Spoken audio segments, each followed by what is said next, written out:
Welcome, everybody. It is our first show of season 7, A Glimpse of Heaven.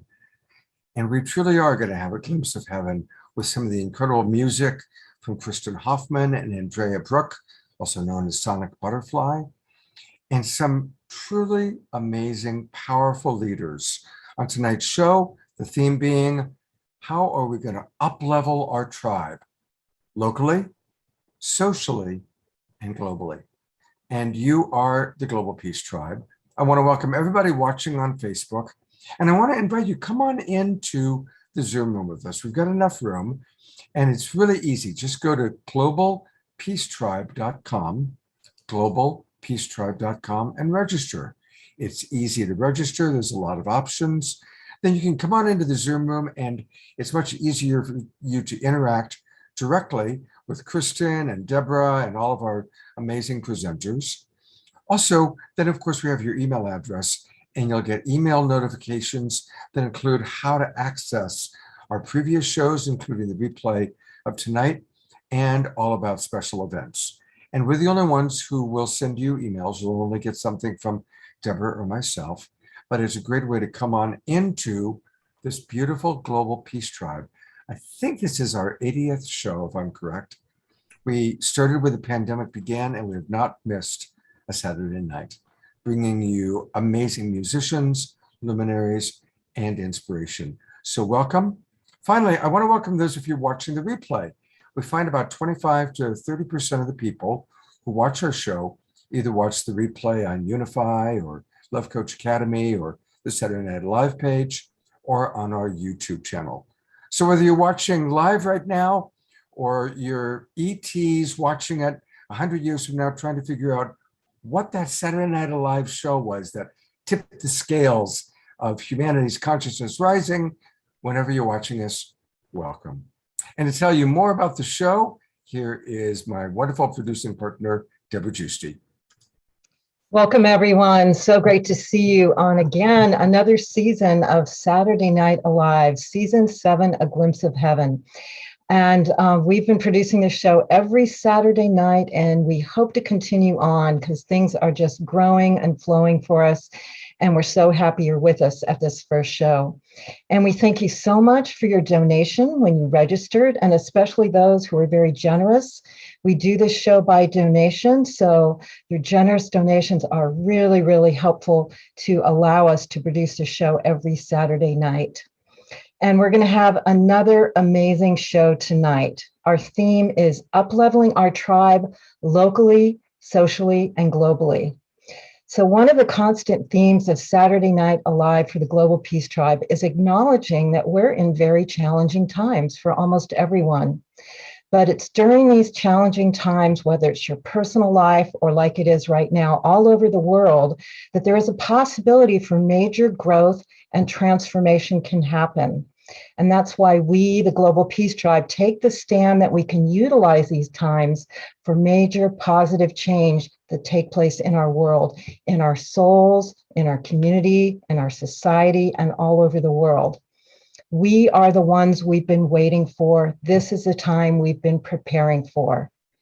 And more of us the more of us that are on board to raise our consciousness and play a role in the planetary awakening, the more together we can up-level our tribe for everyone. Our luminaries tonight are some of the brightest Wayshowers, and they're going to provide tools and wisdom on the micro and macro levels. And Kristin Hoffmann is our guest co-host for tonight. She helped create the show, and she's going to help facilitate a beautiful experience that we're going to have tonight together. Kristin is an incredible classically trained musician who's performed throughout the world, collaborating with many musical luminaries on many projects. She is a strong advocate for peace and ocean conservation. And if you know the show Bella Gaia, she was prominently featured on that show.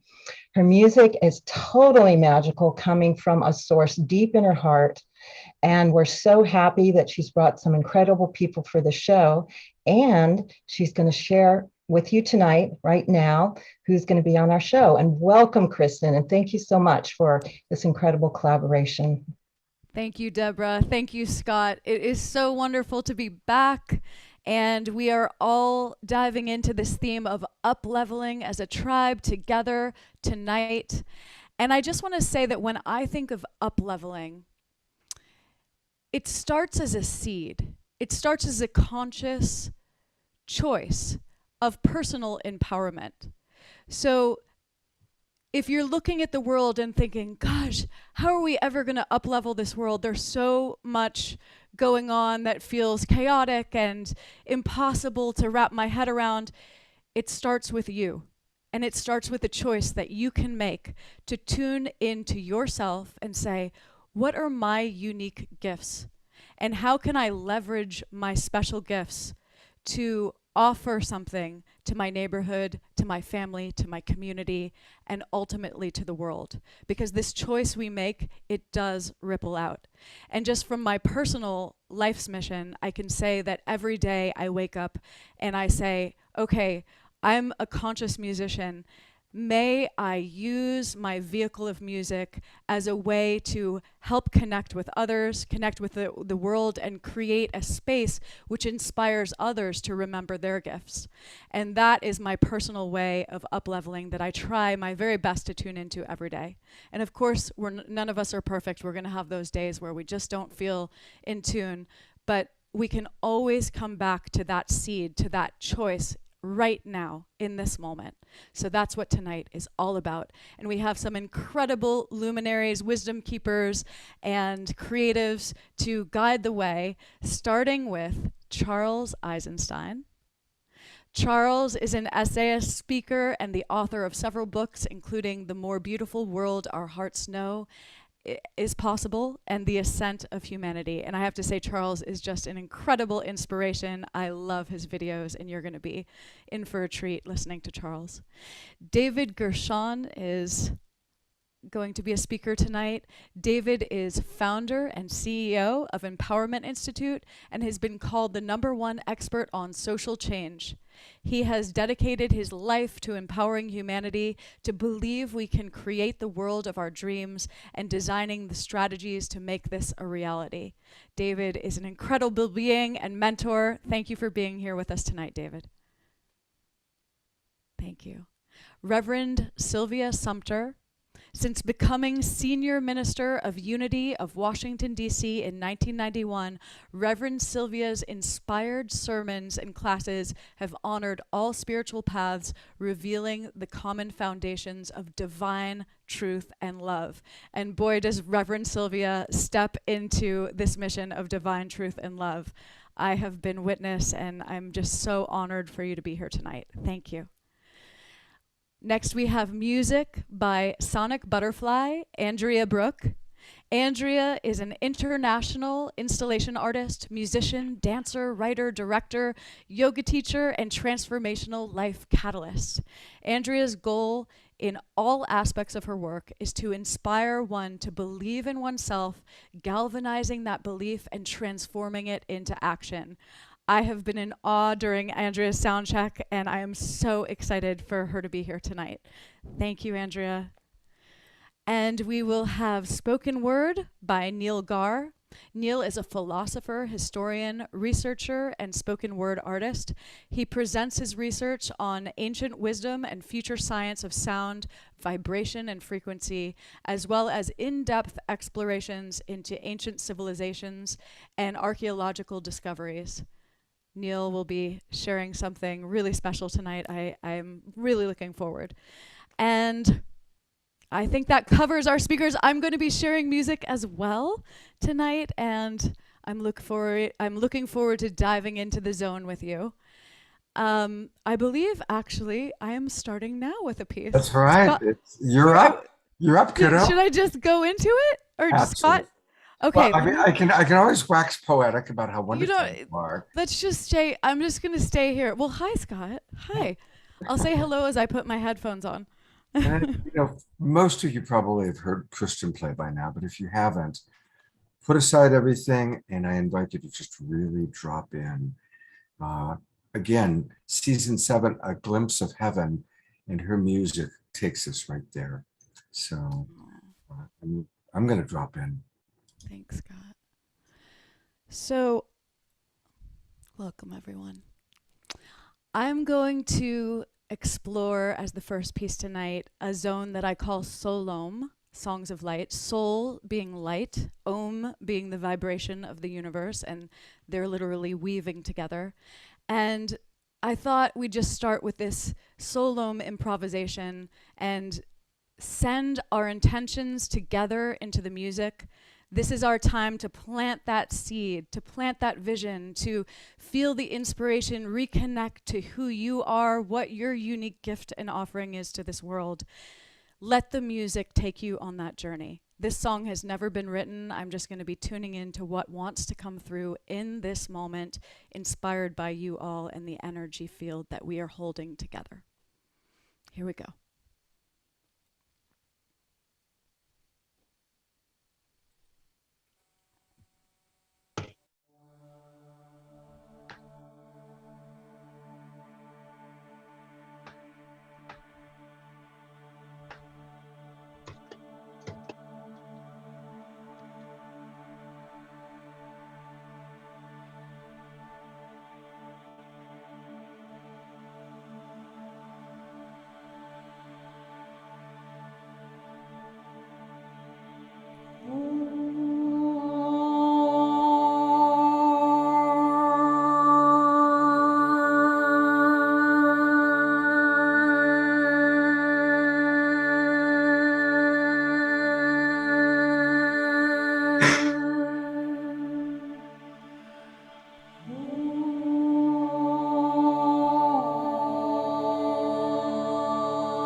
seed into this earth and shine your light tonight. Just plant that seed of who you are and shine your light tonight. Just plant that seed.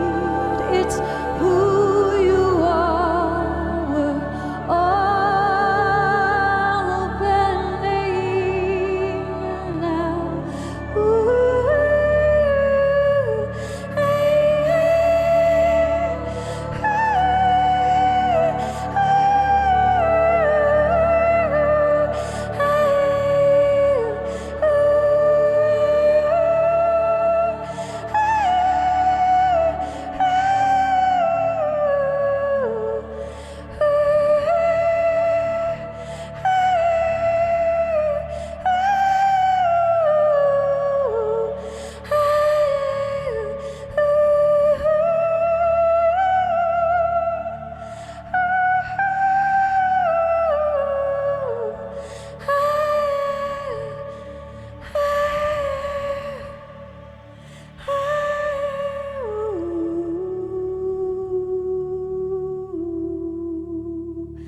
just plant that seed of who you are into the earth and let it shine. Let it shine. Let it shine. Let it shine.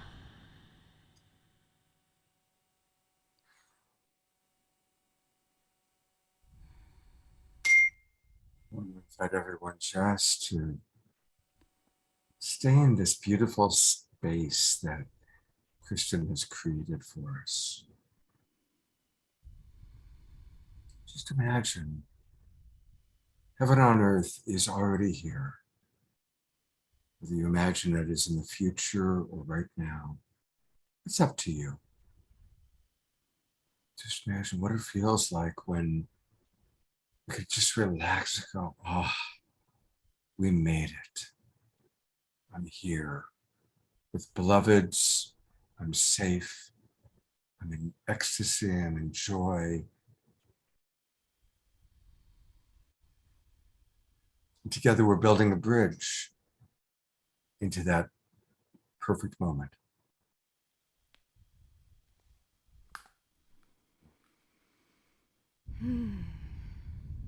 Thank you so much, Kristin.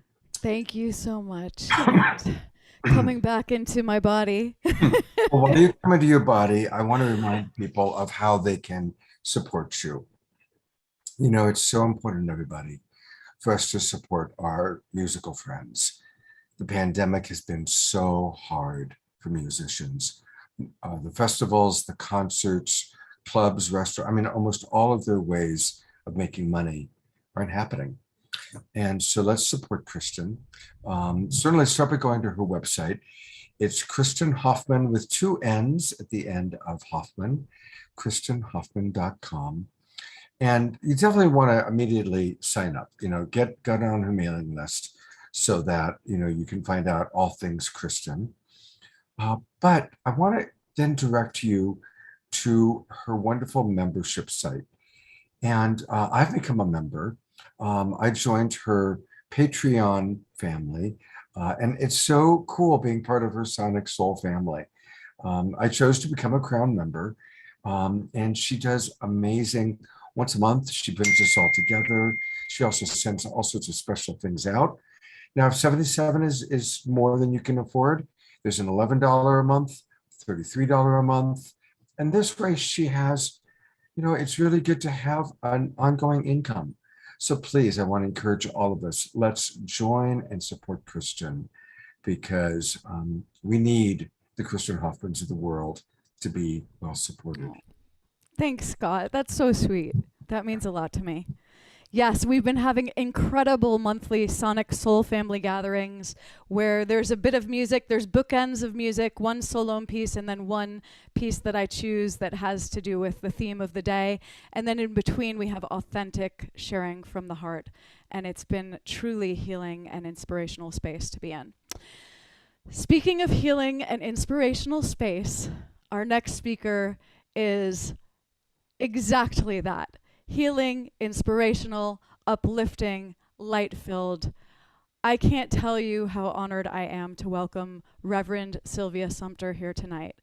I have known Reverend Sylvia for, about 6 years now. I met her through our beloved sister Jenna, who has been on before, and we were on a retreat together, and then we've had a chance to dive in deeper through the evolutionary leaders, and I've had the chance to play a few times at her incredible church in DC, and wow, I could not be more impressed by the energy she brings, and talking about planting that seed, she plants a seed of inspiration in every single person who has the honor of hearing her Sunday sermons. So just to read a little bit about Sylvia's bio, since becoming Senior Minister of Unity of Washington, D.C. in 1991, Reverend Sylvia's inspired sermons and classes have honored all spiritual paths, revealing the common foundations of divine truth and love. Reverend Sylvia is the physical manifestation of spiritual interfaith and cultural understanding. Her ministry empowers people of all faiths to recognize our inherent divine oneness, and her outreach goes far beyond the boundaries of her church. Her Stand Up for Humanity movement has twice brought together leaders and participants of various faiths and backgrounds at the iconic Lincoln Memorial to lift up the collective consciousness and health of the planet by taking a stand for peace, inclusion, and the honoring of all life. Reverend Sylvia was also a host for viewings and discussions of Oprah Winfrey's Belief series in 2015. And here today, we get to hear from Reverend Sylvia about upleveling our tribe locally, socially, and globally. Welcome, Reverend Sylvia. Thank you so much. Wonderful, wonderful. It's great to be here. I thank you for the invitation, Kristin, and to certainly be a part of this experience, this Saturday Night Alive and the Global Peace Tribe. You know, I love the play on Saturday Night Alive, because one of my favorite quotes comes from the philosopher Goethe, who says that the glory of God is man fully alive. The glory of God is woman fully alive, meaning that we are here to be this expression of life. And life, as we know it, is not stagnant. It's filled with energy and vibration and the blooming of consciousness. And so we're here to do our part to be fully alive. So I'm loving Saturday Night Alive. And I want to thank you for inviting me. And I'm thinking it's really great to be a part of this global peace tribe, because I've always wanted to be a part of a tribe. And so to say that I can now have another tribe or a group or an assembly or a gathering or a community that I can be a part of always warms my heart. And it makes me feel that I have that divine connection with all beings. I love to wordsmith a little bit. And so when I find a word that triggers my interest, I like to look into it from a metaphysical point of view and just also what it means in layman's terms. So I looked up the word tribe. And if you'll bear with me for a minute, this is what the Oxford Dictionary says about tribe. And it says that a tribe is a social division in a traditional society consisting of families or communities linked by social, economic, religious, or blood ties with a common culture and dialect, and typically having a recognized leader. There's another definition that said it's a clan or generations, or it's a group of people who live and work together in a shared geographical area. Or it says that a tribe usually has a strong sense of unity. And as I was working with this definition, I thought, well, it speaks of unity, families, communities, but there's a sense of separation that it talks about also, because we can all become attached to my clan, my tribe, my family, my community, my society, my culture. And where we think of a tribe drawing common people together, it can also separate us from one another unless we come up with a new age understanding of what it means to be in a tribe. And for me, the only tribe that seems to work right now is to understand that we are a part of humanity's tribe, that we would have a definition. If we're going to up-level life itself and take ourselves into another expression, a higher consciousness, then we might have to have a higher understanding of a tribe. And so perhaps we want to be a part of humanity's tribe, the tribe of humanity, the tribe that speaks to oneness and divine connection, the global family, the global community. So no longer seeing ourselves, although we are perhaps in a separate sense of a silo and communities, but we must begin to see ourselves and hold a new paradigm that the tribe we belong to is humanity. The tribe we belong to is a global tribe, that we are all in this together. We say that we are the ones that we've been waiting for, but that's all of us. And so I'm so excited to be here on the planet at this time, because it's a powerful, transformational time. It's a time in which every so often in the season of life, there are these what I call peduncles, where we as a species move into another level of being. We're not Neanderthals anymore. We're people who have the internet, and we're traveling into space. But there's something magical happening. We are transforming the essence of our being. We are becoming, we say all the time that we're spiritual beings living in a spiritual universe governed by spiritual laws. And we're having a human experience, but that's true. And we're moving out of seeing ourselves as merely human. I'm only human. No, we are divine. We are divine. And so this is an opportunity for us to step into our divine nature, step into our higher nature, the higher consciousness of who we are as wonderful creations of the universe, creating itself. Yes, we are the ones we've been waiting for, but what are we waiting for? We've been waiting for peace. We've been waiting for governments and groups of people to somehow usher us into this newfound new earth, new heaven. But what I've come to understand is a little verse that says, it's one of the Beatitudes, and it says, the meek shall inherit the earth. And at first glance, it seems like the meek might seem to be equated with the weak. But the meek are those who are open-hearted, those who are tender-hearted, those who are open to peace and harmony and the divine collective. We will inherit the earth. But what that means is we will inherit the earth by coming together and doing our part, living into who we have been called to be as spiritual beings, divine creations on this wonderful planet we call Earth, working and living in harmony with all. So I'm excited to be here at this time and into this tribe of humanity, this tribe of oneness, because it speaks to our evolution and our growth. We're moving into a new state of being, evolving. And the choice that we're making as conscious beings now is whether we're going to evolve or whether we will devolve. And I have this wonderful, unshakable faith that we are going to choose to evolve, because life itself keeps moving and growing and unfolding.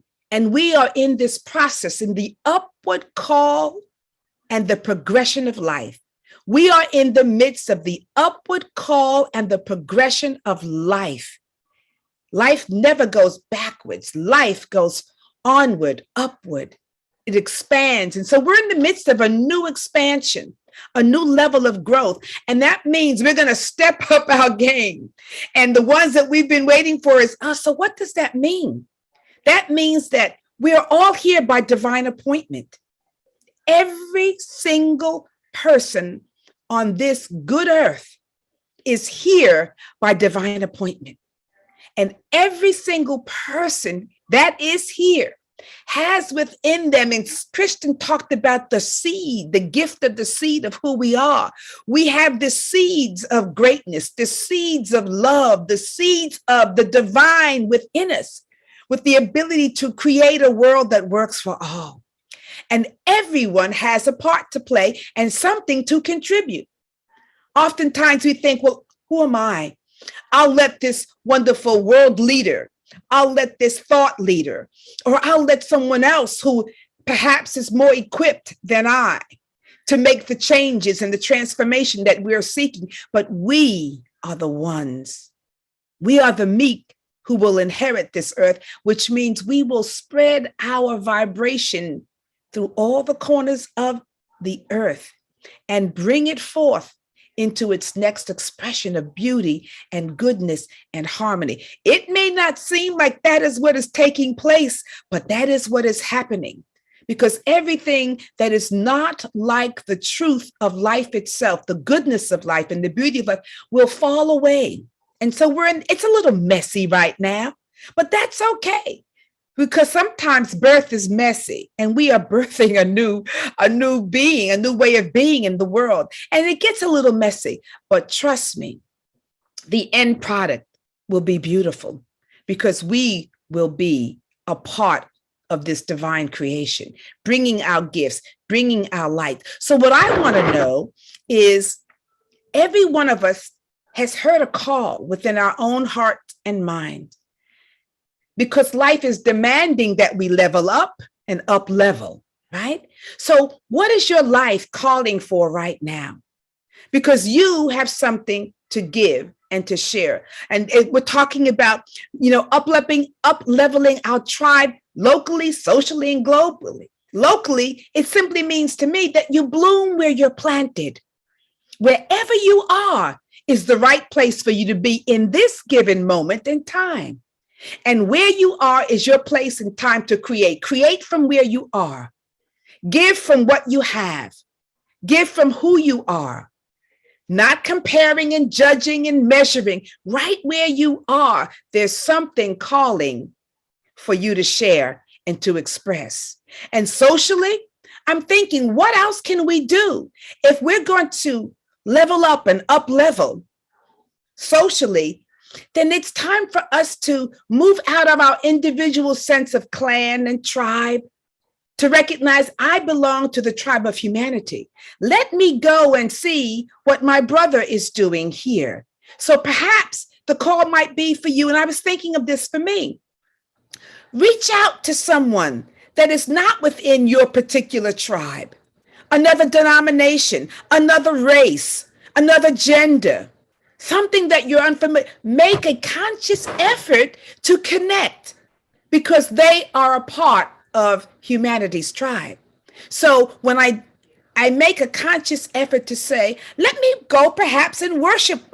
I have my own particular point of view, but let me expand. And maybe today I'll worship with my brother. I'll worship with my sister, or maybe with my colleague who I see but have not really connected with, because they're not necessarily a part of my own spiritual or cultural family or my own ethnicity or my own race.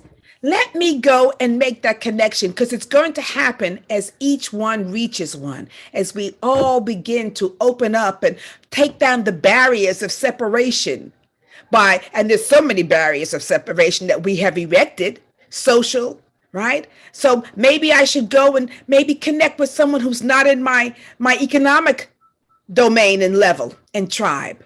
Let me go and spend time with them. Or maybe they are not of my own race or my own religion. Let me reach. It has to be a conscious effort that we are making together to move beyond, because if we are the ones we've been waiting for, that means we must do our part. And we have a part to do because we're here by divine appointment. You wouldn't be here if the universe did not have a unique expression called you that has a divine purpose to contribute something. Whether it's smiling at the stranger on the street as you pass them by, lifting up that vibration and an energy of connection, or speaking a word of truth, or greeting your neighbor, or offering to help someone that you don't know or that you do know. Whatever it is, these are noble acts. The noble act of humanity is us sharing and connecting beyond our own familiar surroundings and people and family and friends, to make this a global opportunity that everybody's my family, everybody is my friend, everybody is a part of this global expression. I'm taking a course, and one of my teachers said this that has really affected me. She said, you know, you can have disagreements with people, and we often do, but she said, never cast anyone out of your heart. And that was so powerful for me, because there are people who I have cast out of my heart because I didn't like their approach or whatever it was. And if I can remember, I can have a disagreement, I can have a different perspective, but I am making a commitment to never cast anyone out of my heart, because to do that is to breed separation, negation, inharmony.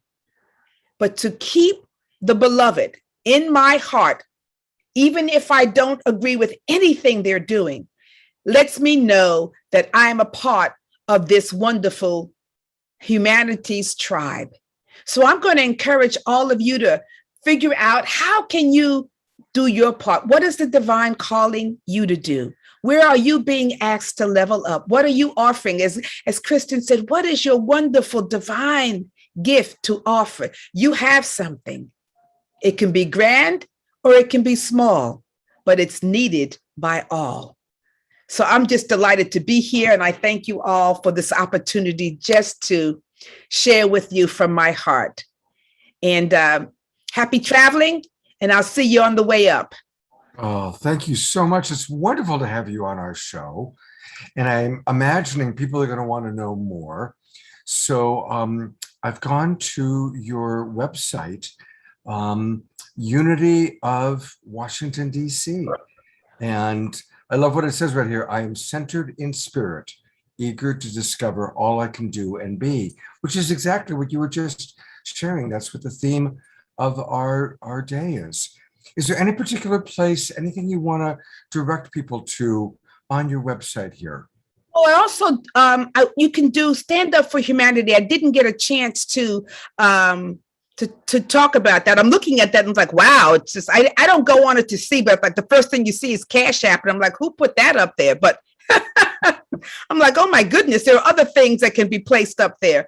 But Stand Up for Humanity is a wonderful opportunity for people to recognize that they have a divine connection with other people. So they can go there and look at what that is all about and participate. You can leave a blurb on how you wish to stand up. One person makes a difference. What do you want to do to make a difference, and really to encourage that? So, and you can also join us online every Sunday. I'm online at 11 o'clock. And it's unityofwashingtondc.org at 11 o'clock. We live stream and have a great time. So just delighted to be here amongst you all. Thank you so much for the wisdom and the inspiration. Thank you very much. Absolutely perfect. God bless you. Kristin, as always, you bring on the most beautiful, incredible, perfect people. Oh, wasn't that amazing? I feel every cell is excited and invigorated by Reverend Sylvia's talk. That was incredible. Before you introduce David, I just want to read a couple of the comments in the chat box. And I want to encourage everybody to respond to the Reverend's call. She asked us a few times, what does upleveling mean? What is divinity asking of us at this time? And I want to know that from all of you, if you're willing to put it in there. So I'm just going to read a couple of the ones that came in. Thank you, everybody who does respond, whether you've already have. Carol wrote, I opened my heart to some family members this year, and we're getting along much better because of that new effort. Isn't that as wonderful a thing as we can possibly do? I see Reverend is nodding her head and smiling with that. Absolutely. Dr. Charlotte Manning repeated what the Reverend had said, never cast anyone out of my heart. How profound. Eleanor Joy, one of our regulars, writes, consciously opening up to learning about others through reading, webinars, and radio programs. Absolutely. Let's not just stay in the echo chamber of whatever our particular, I mean, that's what social media does. They figure out, what you are into, and they just keep repeating it over and over. And then we lose objectivity. I'm imagining Charles might address that later today. Last thing that I'll read from George, who's one of our regulars. George writes, that's it, Sylvia. I'm a cultural creative, offering my vision for others to consider and sharing excitement, hopefully inspiration. ML writes, Reverend Sylvia is my minister. I had no idea she was going to be on tonight. So isn't that beautiful? Anyway, thank you. So I'm going to bring you back on for one more moment, just so we can all twinkle you. Here at Saturday Night Live, we twinkle. And I see another 12 messages have come in while I was reading that. So I'll look forward to reading those. We love you, Reverend Sylvia. Thank you so much for the gift of your inspiration, your wisdom, your light, and your presence. Thank you. Beautiful. All right. Okay. Well, for those of you who were with us during the pre-show, you already know that you are in the presence of some more greatness coming up with our dear David Gershon. And for those of you who were not in the pre-show, you're in for a real treat. David Gershon is founder and CEO of the Empowerment Institute and has been called the #1 expert on social change. He has dedicated his life to empowering humanity to believe that we can create the world of our dreams and designing the strategies to make this a reality. Based on his decades of empowerment and transformative social change experience, he has architected a bold plan to change the world called Reinventing the Planet. That is no small feat, is it? His Peace on Earth by 2030 game plays a central role in this grand strategy and builds upon his experience organizing the 1986 First Earth Run, in which a torch of peace was witnessed by 1 billion people, encircled the planet, stopping wars and uniting people as one. And maybe if I have a moment in time during this program, I'll run to my living room and get the torch of peace, because David has actually allowed me to be a caretaker of the torch of peace. And it's just such an incredible gift. And I think it would be awesome to just have it here for a moment during our show. But David, thank you for being here. You have brought so much awareness to my life. From the minute I met you at Ghost Ranch on an evolutionary leaders retreat, I knew that you were a soul on my path for a very specific reason, to help me up-level amidst this tribe of humanity. You really make up-leveling your breath. You wake up every day and you work diligently at this goal. I am in awe of your dedication. And thank you, dear friend, for coming on tonight and sharing your gifts with us. So. Thank you, Kristin, for your kind words, for your friendship, for your beautiful music, for having a voice that up-levels us all every time. I'm almost never not crying whenever you sing. Love you. Well, David and I are going to do a little dialogue format, or I'm going to ask some questions and we'll see, we'll let David take each question from there. So here we go. As someone who dives deep into the evolution of social change systems, can you talk a bit about the basic difference between systems of social change 1.0 and social change 2.0? This is a very important concept that David has written about for years. Here we go. So this is a heady conversation. So let me start with the heart and then move into the head. We are struggling as a species to figure out what to do about our plight. we have many challenges, climate being one, our differences being another that have polarized us. And these are entrenched systemic problems. And they need more thought than just passing laws or awareness campaigns or conscious raising by themselves. So I've built a model. We call it social change 2.0 or second order change. So let me explain that model a little bit. So our world, our civilization is a function of many social systems: healthcare, education, political, financial. And those social systems, as we know, are not working very well. In fact, they're broken, as we're watching, particularly in Washington right now, among many other places around the world. And when those social systems start to become dysfunctional, they start to perturbate or oscillate, and they start to get, they start to become unmoored from that which keeps them in place, and they break down or they become marginally functional. When that happens, something very powerful also happens, which is that they can also break through to a higher level of performance and social value. And that's called second order change. And they can't do that unless they are, in fact, unmoored. So this is a transformational moment. The question is, how do we move a social system to a higher level of performance and social value, second order change? That's the book I wrote, Social Change 2.0. And this Reinventing the Planet grand strategy has identified 5 levers, 5 high leverage points that allow us to move into that place. And let me just make one small point. Second order change compared to first order change is very distinctly different. First order is incremental, second order is transformational. First order is basically 4 things: passing laws, command and control, or financing, which is paying or asking people to change by financial means, awareness campaigns or protest. And when those means are not delivering against the transformative change that we are looking for, people get very deflated and they're looking for another way. And this is another way. It's not exclusive. 1.0 is still needed, but it's an important other element that can really create traction. Thank you, David. So we find ourselves, as you mentioned, in complex times.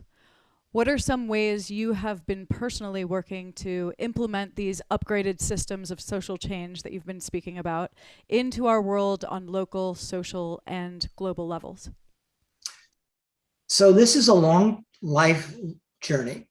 I've been working on these 5 issues. So basically the issues that we tackle are the ones that are most challenging for humanity: war, climate, ecological, ecosystem breakdown from climate change, and poverty. So we're going for the levers. And then the other 2 that we're working on is upgrading our knowledge system on how we create change, changing the way we think about change itself. And then the money piece, how to bring enough financial resources to the issues that matter so we can actually resource the change. So those are the 5 levers of our Reinventing the Planet grand strategy. On a local level and a city level, right now we are getting ready to launch and announce the winners of 5 cities in our Cool City Challenge to create carbon neutral cities by 2030. 5 cities across California.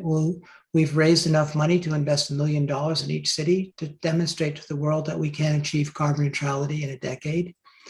So that's a great opportunity for the world to see that there is a second order change solution to climate change. And we've been getting a tremendous response. We're working at very many levels within that state, including at the top levels with the governor and others.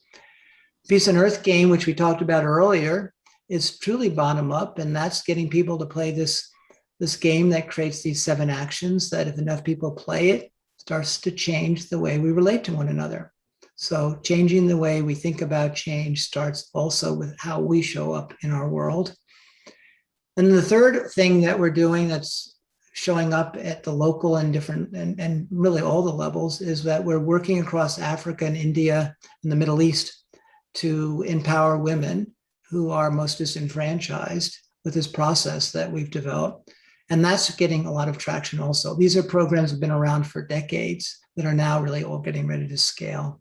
So those are examples of different ways that people are engaging and could engage. Amazing. And what do you recommend? So if someone's listening tonight and they feel like, oh, I want to get involved, what do you recommend for those who are eager to become active 2.0 change makers in our world?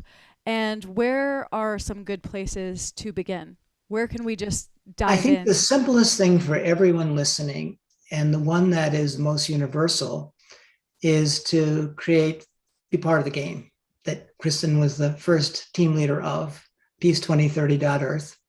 And that allows you to start playing in your own household, with your own friends, with your own neighborhood. So peace2030.earth is a great place to go. And one of the places in particular that's quite powerful is what we call the Peace on Earth zones, where people can learn how to bring the game to their community. And we're doing that now all over the world. And we've had hundreds of thousands of people involved. And this shows you how to create a Peace on Earth zone in your community. This month, we have something called the Peace on Earth game, Peace Month. So people are also playing the game, literally one action, befriending the other, which probably is the simplest and most profound thing we can do, is reach out to someone who you would normally not speak to because they're different politically, ethnically, racially, whatever, and befriend them. And that is the most profound thing that I would invite us all to do. We do that, the world starts dramatically changing. So true, so true. And lastly, I know you mentioned the levers of reinventing the planet grand strategy, but is there anything that you'd like to add about the grand big picture? And also, is there hope? Is there a way forward? What's your view, David? I am a profound optimist because I believe in humanity. I have seen us at our best. And we have everything we need. The limiting belief we have to transform is that we can't till we can. There is really literally no reason why we can't create the world of our dreams. Literally none, other than we don't believe it and we haven't learned how. So there's a lot of how knowledge and there's a lot of strategies that are now available, and the world is so ready. So hope, absolutely. I would say my main takeaway is we can move a lot faster than we might imagine. There's not one solution that does not have the ability to move rapidly. My favorite ending quote is a quote from John Gardner, who says, "The world is full of breathtaking opportunities disguised as insoluble problems." So let us find the breathtaking opportunities. The problem is the vehicle through which we discover the opportunity. So with that said, that would be my offering, is to find the breathtaking opportunities that exist. Whatever problem you find intractable, there's an opportunity inside of it. I love that. Well, I think that concludes our questions. And David, I'm so grateful for your inspiration and just being present with us around this whole upleveling as we dive in together.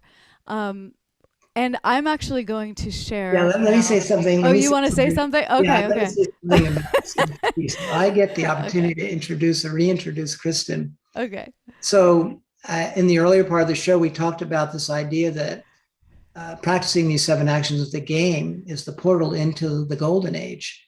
And we asked Kristin to create the golden age anthem that embodies the 7 frequencies that are in the essence of each of the actions. So this is got to be one of the most profound songs that I have ever heard.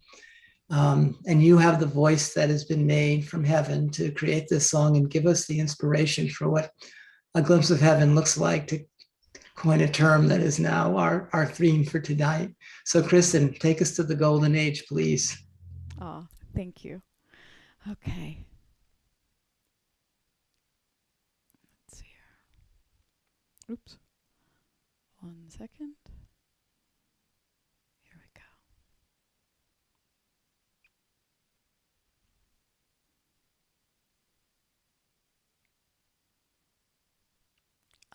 Sorry, everyone. I keep clicking on the wrong thing. 1 moment. Here we go.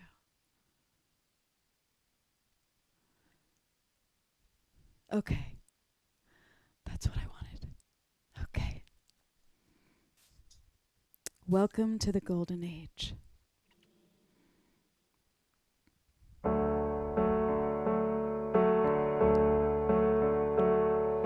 Welcome to the Golden Age. High frequency, our DNA,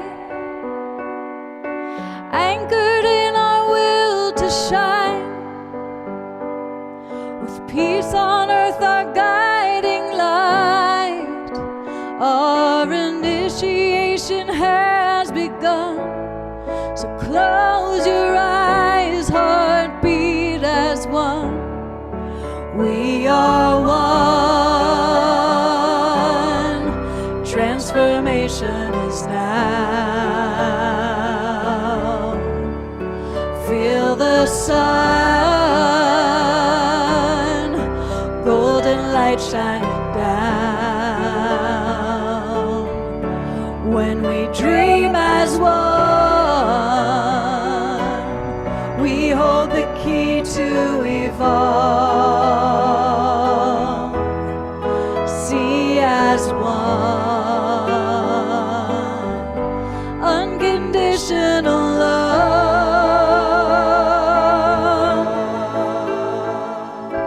Welcome to the Golden Age, where presence is the only place, an opportunity to thrive in harmony with all of life. Any obstacle is overcome, hand in hand, heartbeat as one. We are one.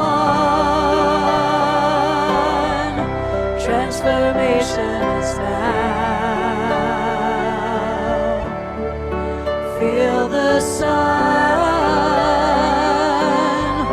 golden light shining down. Oh, when we dream as one, we hold the key to evolve. See as one, unconditional love.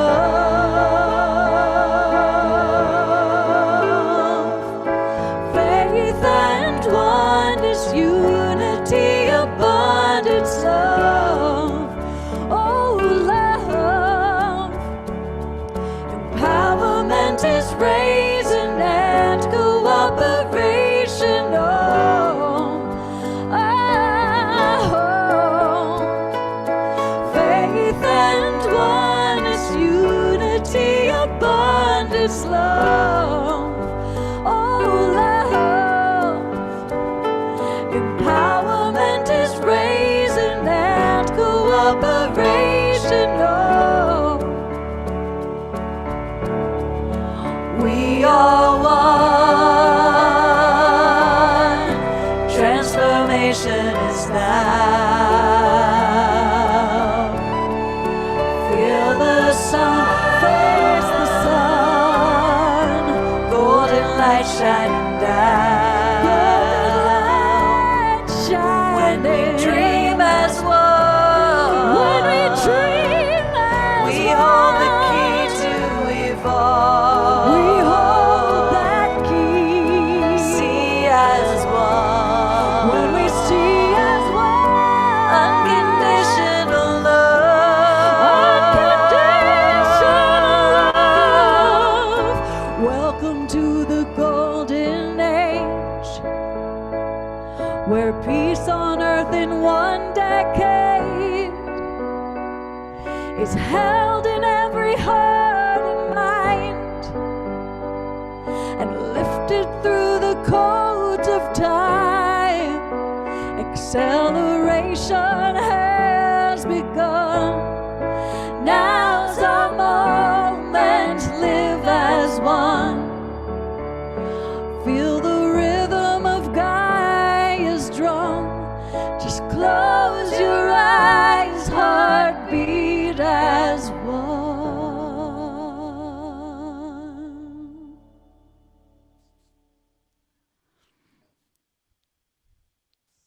Welcome to the golden age, everyone.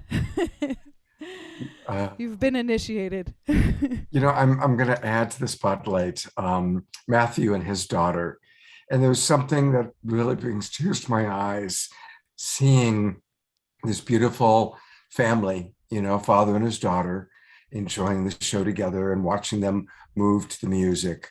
Really, really powerful. Very, very, very powerful. So God bless Yay! all generations. And it's grateful to have the next generation, each generation.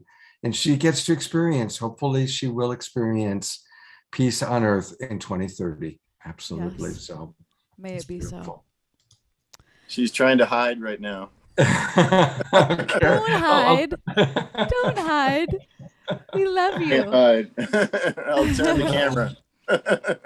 Oh, okay. Well, I want to acknowledge that you have provided this beautiful song is available. And so I'm going to go to the website. And this is where people can get it off of Kristin's site. And we'll put into the chat box the link to this beautiful song.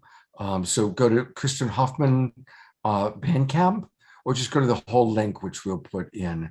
And anything you want to say about the website?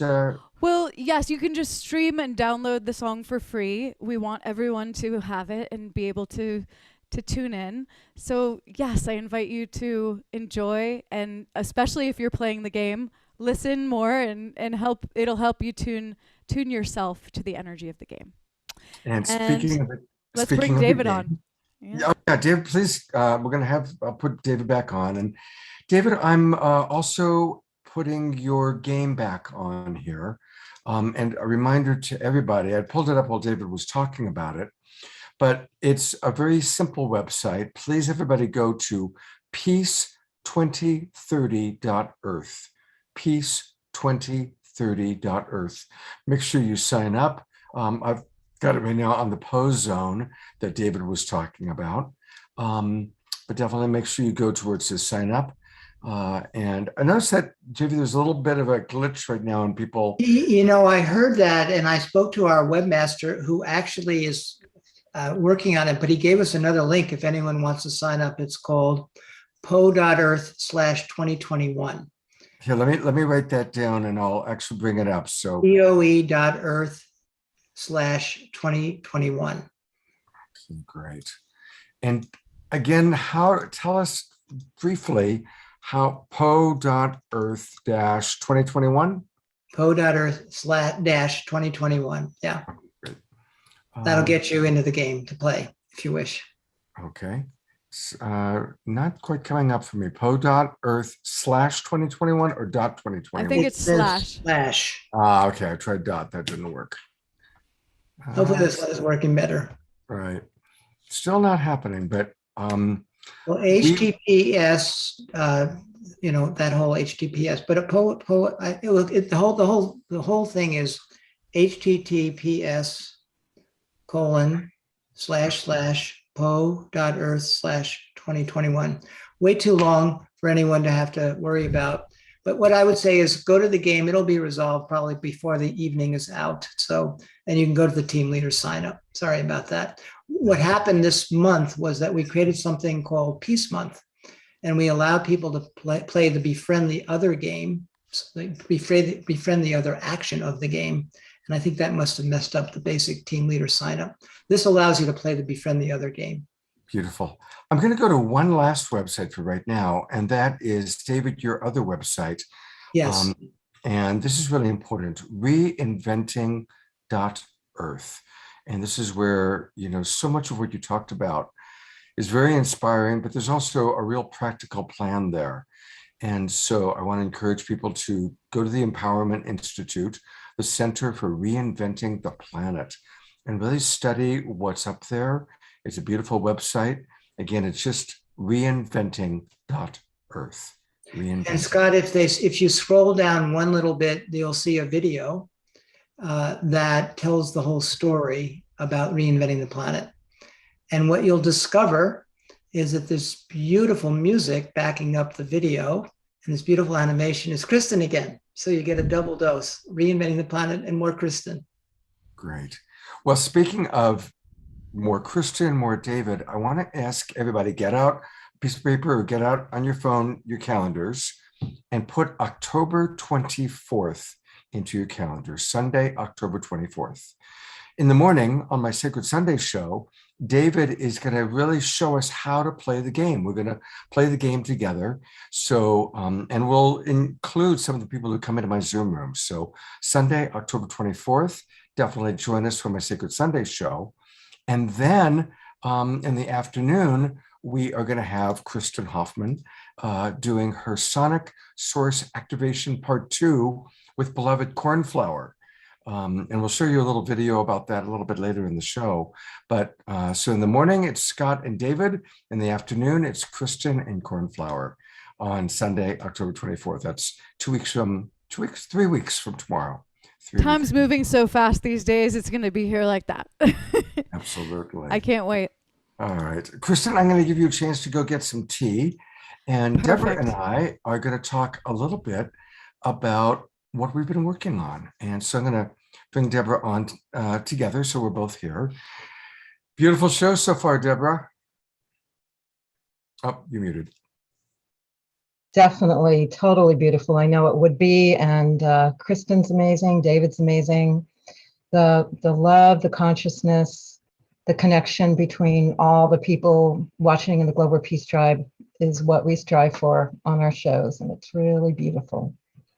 So we want to really let you all know about what's coming up. This is the first show of season 7, A Glimpse of Heaven, and it's really important for you to register. So for all of you that are watching on Facebook or on our YouTube channels, I'm going to pull up a Q code where you can easily register. So everybody, if you're on Facebook or YouTube, get out your trusty camera and go towards the dinosaur. And you'll see where it says open globalpeacetribe.com. That'll take you straight to our website. We're really proud of our brand new website, and register. And one of the things you'll notice right off the bat, you'll see if you're on a cell phone, there's Swami Beyondananda and Larissa Stowe, 2 of our regulars. And they did a really fun show for us. And we're going to give you a free access to that show. It's a beautiful, fun 2-hour music and comedy event. And that's our gift for registering tonight. So it's simple. Just give us your email address and boom, you're going to be in and you'll be able to have access. So please register for season 7, A Glimpse of Heaven. That's going to be from starting tonight all the way through. And our last show will be on my birthday, which is Christmas Day. So maybe we'll have a special Scott birthday party on Christmas night, Saturday night, December 25th. That'll be the last show of season 7. And every episode, for those of you that are new, every show is very special. We bring together amazing luminaries. I'm especially excited about next week's show. One of the things that we're doing a little different, starting with tonight, is you'll notice fewer presenters and giving them more time. And also really working on keeping a little bit tighter. Next week, it's all about the new global leaders that are inspiring us to awaken to our full divinity. And we're going to have Shekinah and Sananda, the twin rays, with us, Adam Apollo, Eden Amadora, Shauna Blue Star. All 5 of those individuals are truly understanding the manifestation of the new paradigm. And then great music, our beloved Nina Gray, Robert Coxon, you might have seen him before, and a new musical artist, Shyla Ray Sunshine. So that's going to be next week. And then our upcoming shows for the rest of October, just to briefly take a look at them. On October 16th, we're addressing the climate crisis. And we're bringing on some of the people who are some of our top scientists and new thought leaders to talk about the very real emergencies and the very real things we can do to still turn it all around. On October 23rd, we're all about honoring our body temple. And so we're going to have the latest on how we can all live longer, stronger. And October 30th is going to be very, very fun.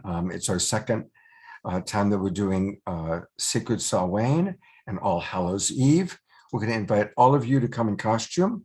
We'll be in costume. And we'll even have a little costume party for those of you who come in costume. And we're going to have Wiccans and psychics and some great music. So that's going to be a really fun and playful show. So we really mix it up. And to tell you a little bit more about what we're doing, and especially our website, here's Debra. Thank you, Scott. And first of all, I want to thank you for joining us. Joining us for the first show. You are really our core members of the Peace Tribe, and it's been an amazing experience. We've done 79 shows every Saturday night, and for Scott and I, it's truly been a spirit-inspired mission.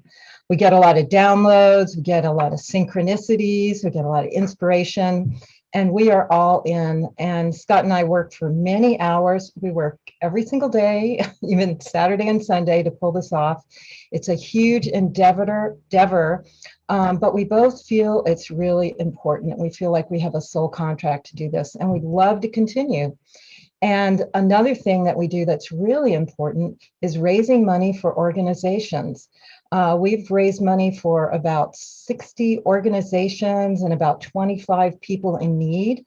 And this is the power of tribe and community, because all of you can send your green love, whether it's $5 or $500, and then we empower healing to an organization. Or what we did last year was the fire victims. It was really powerful to do that. So that's part of our mission too. And we have a new website. We've worked really hard with a team to create a website to make it much easier for you to see what's going on, to see all that we're offering, to see our special events, which we are going to be bringing more and more of our favorite keynotes, so you can spend a couple hours with them and go really deep and have an intimate experience with these amazing people. So we have plans for that. And we also want to evolve it into phase 2, where you can actually watch the show on the website. You don't have to be looking for Zoom. You can just go on the website and you'll be right on, and have all our replays on there so that you can access them, or shorts that we have on there. So we have a lot of creative ideas of what we want to do in phase 2. And we just feel this is all really important. And we need the green energy. We're still in the 3D reality where the green energy is really important. So we need money to ground the business. We need money to pay more people. So it's not just Scott and I doing it, but we really have an incredible team. And we want to pay for the website and continue to grow it. And honestly, Scott and I haven't taken a draw out of this since July. So it's hard for us to continue and not get sustenance. So we love your green energy. We thank you for, a lot of you have given us larger donations when you registered, and we really appreciate that. And we could use more to continue on and do the 13 shows and go to the next level, because we really want to create a new paradigm network here and really continue to get out this incredible information that is so important for our times, that counteracts all the negativity out there, because we are on the higher timeline of creating the new earth. And that's what we stand for here. So the ways you can support, if you've already registered, we have a donation portal. It's supportgpd.com, and it's actually, you can get tax deductible donations. So anytime you feel inspired, you can go to that. It's always on our emails, and I'm going to put it in the chat room. Supportgpt.com, Global Peace Tribe, GPT, supportgpt.com, and you can make a donation there anytime. If you're not registered, like you're watching a replay, go and register at globalpeacetribe.com and give us a generous donation, and that really helps. Or inspire other people to register. We really would love this good vibes to go out all over the world to the people that are really wanting this connection, this information, and so on. And just help promote for season 7. Or if you'd like to sponsor, we're getting a little less sponsorship than when we first started out. So that's been part of our situation. We're looking for more sponsors. So if you'd like to get your message out far and wide all over the world, connect with us in sponsoring. Or if you'd like to volunteer, if you have a superpower for marketing or organization or any of that, you're welcome to fill out our volunteer form. So there's a lot of ways. It really takes a village to do this, and we really appreciate all your help. And we're here, we're all in, like I said. Right, Scott? It's pretty crazy. We are, it's beautiful. Thank you, Debra. This particular segment of the show is usually where we're raising money for somebody else. And like Debra said, we've raised about $150,000 for individuals and organizations. But tonight, we wanted to make it about us since we are starting season 7. And we do need support. We've been very blessed to have sponsors, but some of our most significant sponsors are kind of tapped out for the rest of the year or having to cut back. And so we are really relying now on all of you to support us so that we can continue to move this forward in wonderful ways. This started as a fundraising event. We had no idea the pandemic was going to last this long. Debra and I committed to doing this every Saturday night throughout the pandemic, and we just might be doing it for the next 10 years. I mean, who knows? It is what it is. But what has happened is we've also discovered this incredible desire for people to come together. And of course, we're bringing people together through Global Peace Tribe, but also supporting so many other organizations. And for those of you who've been watching us for a long time, you'll see that we always are supporting other conferences, other conventions, other organizations. Sometimes we're doing it by raising money for them. Sometimes it's by getting the word out about them. And it's also about supporting people like Kristin and the presenters that you're seeing tonight, because we really want for everyone to find each other and find these resources, because we do need to stay inspired. We do need to stay hopeful, and we need to support each other. I want to recognize it's been really hard for a lot of you. And so we're wanting to create a way that people that are going through hard times can get support, can connect through our website to each other and get the support that they need, whether it's just friendship, words of encouragement, or sometimes even financial support. So thank you for listening. I'm noticing I'm sheepishly going, oh my gosh, we spent all this time talking about us, but that's what we did this week. And so thank you very much for watching. Thank you for being a precious part of our Global Peace Tribe. And thank you for being who you are at this time in our world. Each and every one of us has a role to play. God's blessings to us each and all. And back to one of my favorite people who plays her role so perfectly. Here's Kristin. Okay. I think, oh wait, am I unmuted? Yes. Okay. We hear you. Good. I think right now we're going to play the sonic source activation video. Am I correct? Yes, but you're going to talk about it briefly first. Yes. Okay. So sonic source activation, what is it? Cornflower, who is an incredible musician who I'm sure many of you have heard on Saturday Night Alive many times before, we have gone into this collaboration together. We've had one sonic source activation event so far, which was incredible. And in a nutshell, we have a kind of concert experience for 2 hours. And I share a piece. It's all improvisation. I share a piece and we suggest that you meditate or tune into visioning. And then Cornflower shares a piece with the prompt of get out your journal and feel like you just want to draw something. And then it comes back to me and I dive into improvisation while you do free flow writing and so on. The last piece is always ecstatic dance or movement. And we like to say, these are just suggestions. There's absolutely no obligation to create art or dance. You can just come and lie back and put your eye pillow on and enjoy zoning out to music. But we dive in for 2 hours. This particular sonic source activation is called Doors of Perception. And we are going to dive into some mystic poets before each piece as well to help us catalyze the space. It's going to be really beautiful. And here is the video.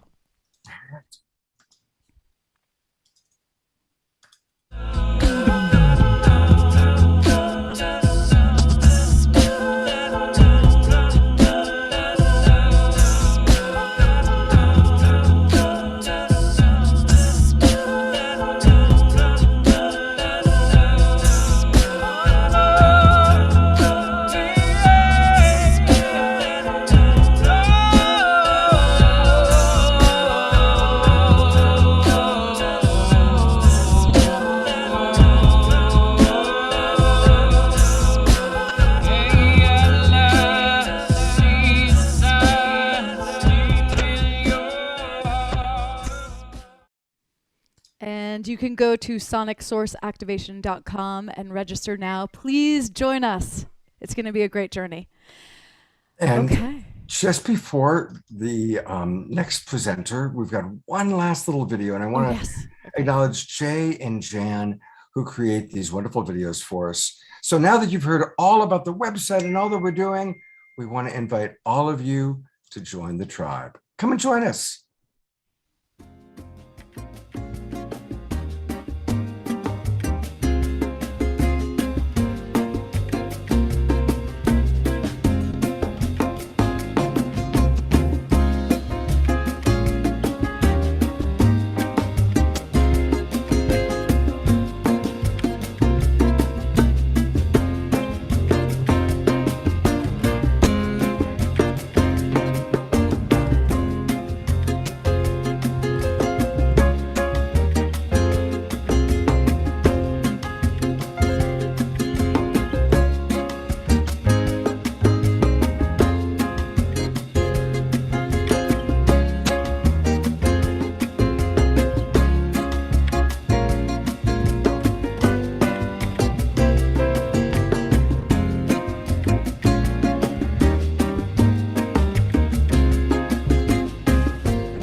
All right. That's fun.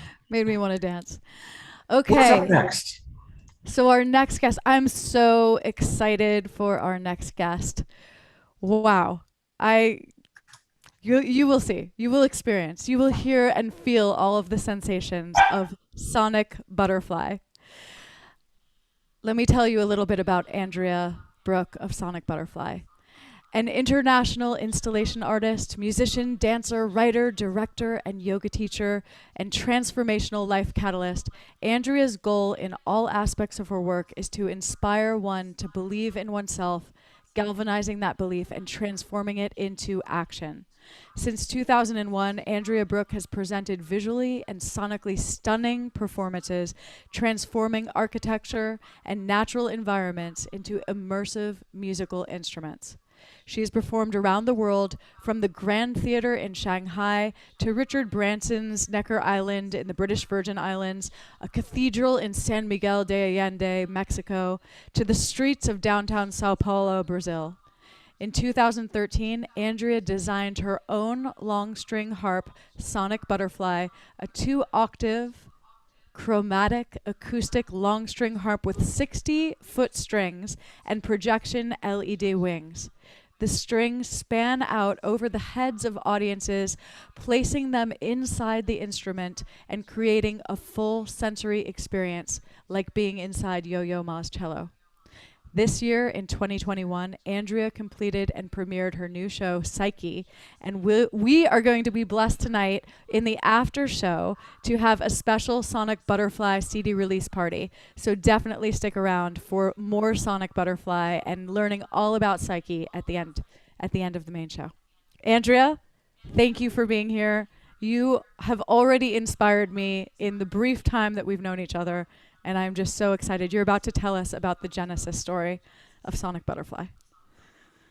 Thank you so much, Kristin. It's been a delight to meet you and have you join this amazing weekly event that takes Andrea, place we need you to turn your Saturday Night volume. Alive. We need your volume to be up much louder. It's very, very soft. I think it's actually, just holding your probably I mic just up. needed to- Yeah. There you go. Great. Okay. Okay, so it's wonderful to be here. Thank you so much. This is my third time on Saturday Night Alive. And it's really fun because the last time I was here, I was saying that I was writing a show, and that show, Psyche, is now done and the album is out. So I'm looking forward to sharing some information about that CD and that show with you all at the after show. Please join me. But right now, where you're meeting me is inside my cocoon. I live in Ojai, California, and I have a studio and performance venue here called the Ojai Cocoon.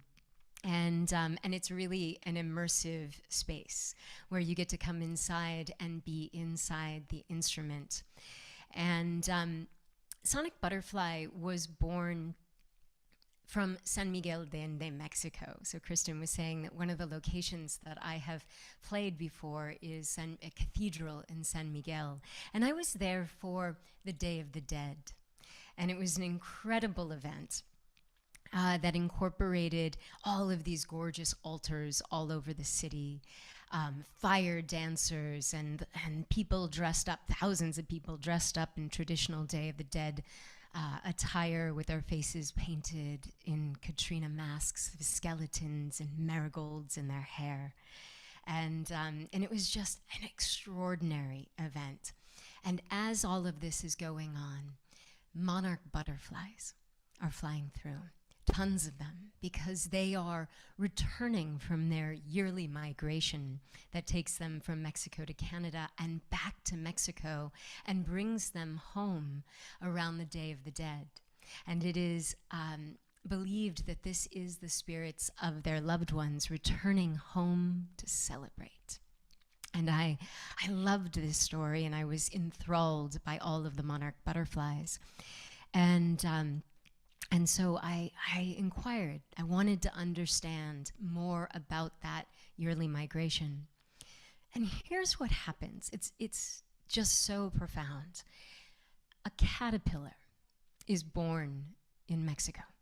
And think about that. A caterpillar is like the ultimate couch potato. So if we're talking about up-leveling ourselves, we've got a long way to go from caterpillar, because it literally lives on the food it eats. It doesn't even have to get up and go to the fridge, man, it just chills right there. And so why? Why would this caterpillar choose to change? And sometimes there's very intense reasons why we choose to change. I think we've all been in our cocoons for quite a while. And so this caterpillar chooses to build that cocoon and to go inside. And as it goes inside, an extraordinary thing happens. A war of cells takes place. And the ancient Aztecs wore butterflies on their breastplates and helmets when they went into war, because a butterfly goes through the war and comes out the other side. And this is exactly what happens inside that caterpillar's cocoon, is that a war of cells takes place and it becomes ignited and the whole caterpillar turns to goo. And then that igniting of that cocoon ignites these imaginal discs. And the way that I imagine it is that those imaginal discs are the belief that the butterfly can fly. And so the butterfly cells begin to win. And as they win, a butterfly is formed. And here's kind of a tragic moment in it all, is here they are, they've gone through this whole transformation, this butterfly, and it's finally ready to emerge from the cocoon. And as it comes out, its wings break. Have you ever had that happen to you? I think that's happened to me so many times. Just as I'm emerging, my wings break. And then this essential moment of the wings breaking allows for an enzyme to be released. And that's what allows the butterfly to fly. And we've only just begun. We haven't even left Mexico yet. But now there is this butterfly, and that butterfly follows its internal compass. And that internal compass takes it on a journey north. And it doesn't make it to Canada, which is what I always thought. Yeah, it goes to Canada and back. But that's not how it works. It only fulfills a leg of the journey. And it takes 4 or 5 generations to reach Canada. But what's amazing is each butterfly is fulfilling its purpose. Scott, you were just talking about this, about how each of us fulfill our purpose. And each one of those butterflies fulfills its natural purpose. It lays the eggs for the next generation, it pollinates the wildflowers, and it carries the journey on, right? And so here we are, that first butterfly becomes the next generation through a caterpillar, through chrysalis, and that internal compass moving on. And finally, 4, 5 generations go through, and that 4th or 5th generation reaches Canada. And then a super generation is born. I like to call it the supersonic butterfly generation. And that super generation goes through chrysalis and then flies all the way back to Mexico and arrives for the Day of the Dead. Amazing. So I'm completely blown away by this story. And then this beautiful poem by Rumi is spoken to me. And it's spoken in Rumi's native language, and it goes like this. Hilatra ho con osharo, divanisha, divanisha, andar de leotashtara, pervanisha, pervanisha. Let go of your mind and go crazy. Yes, become mad. Jump into the fire and become the butterfly. Become the butterfly.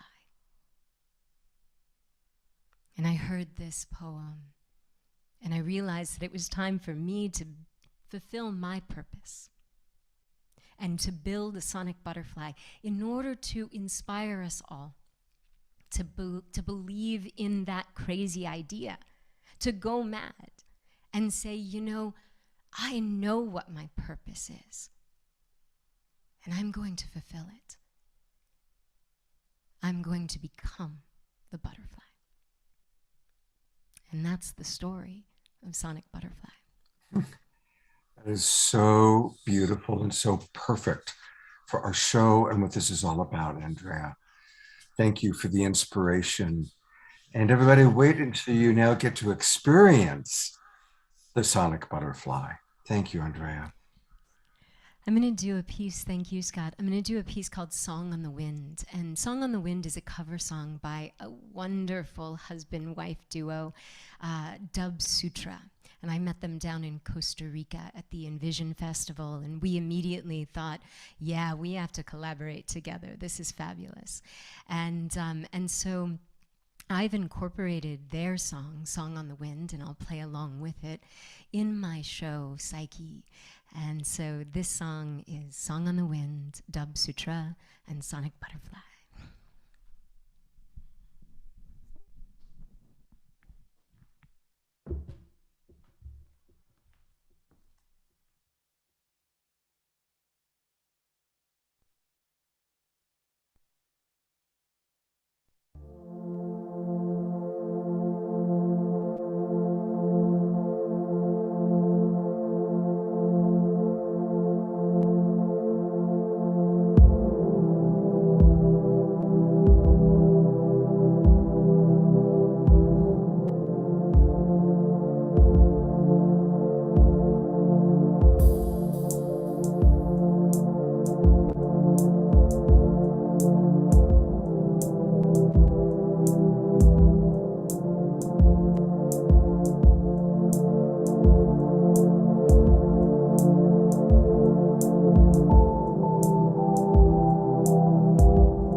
Oh, what an exquisite experience.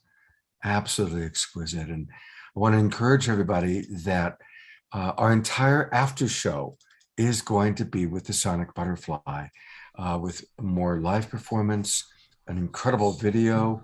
We're going to learn all about her new CD. She's going to really be providing a lot. So please stay for the after show. And a reminder that there are a few ways you can get more information. You can go to sonicbutterfly.com, her primary website. You can follow her on Instagram. It's at Sonic Butterfly Official. And she also has a YouTube channel. That's how we first discovered her. Somebody had sent us a YouTube of her performing outdoors. I remember it was outdoors near a church. And it was like, oh my God, is there any chance we could have this woman on Saturday Night Alive? And a friendship and a new connection was born that way. So again, everybody, please stay for the after show. The entire after show is going to be going deeper with Andrea. And thank you so much for, the incredible amount of work that it takes to put this together. I just really want to acknowledge the production quality and how much you put out to make something like this happen and to raise all of our vibration. Andrea, thank you so much. And we will see you shortly. Thank you, Andrea. That was gorgeous. Thank you. Okay. And here we are in our program. I'm so thrilled that we are joined by Charles Eisenstein tonight.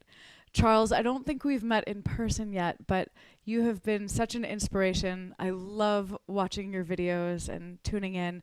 And I think the one thing that always amazes me is no matter what subject matter you're talking about, whether it be something that's a deep, penetrating question or something that's kind of a heavy subject matter for us to dive into, I always feel uplifted and I always feel a sense of positivity and possibility when I'm tuning in with you. And I really appreciate that. So I want to share a little bit about Charles. Charles, I actually shortened your bio a bit, so I hope you like it.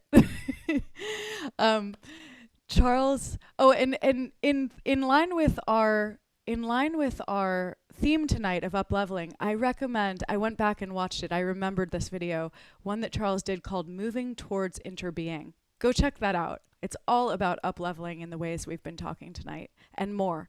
So Charles Eisenstein is an essayist, speaker, and the author of several books, including The More Beautiful World Our Hearts Know Is Possible.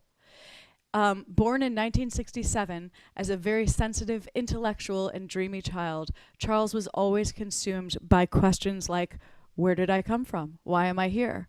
Where am I going? So, of course, embedded in a culture that sees science and reason as the source of truth, Charles set out to figure out the answers. After graduating from Yale with a degree in mathematics and philosophy and reasoning that he was no closer to any truth he really cared about, abetted by a growing awareness of ecological devastation and social injustice in the world, Charles felt he could not wholeheartedly embrace a normal career, which I love. Whether living in Taiwan, learning and translating Chinese, studying Eastern spiritual traditions, reading voraciously about health, nutrition, globalization, spirituality, physics, and biology, having an existential crisis, or diving fully into raising a family, Charles's quest has always centered around his lifelong question, what is the origin of the wrongness of the world. And when the answer finally came one day, many years into his search, it was bigger than the question itself and began reordering his life.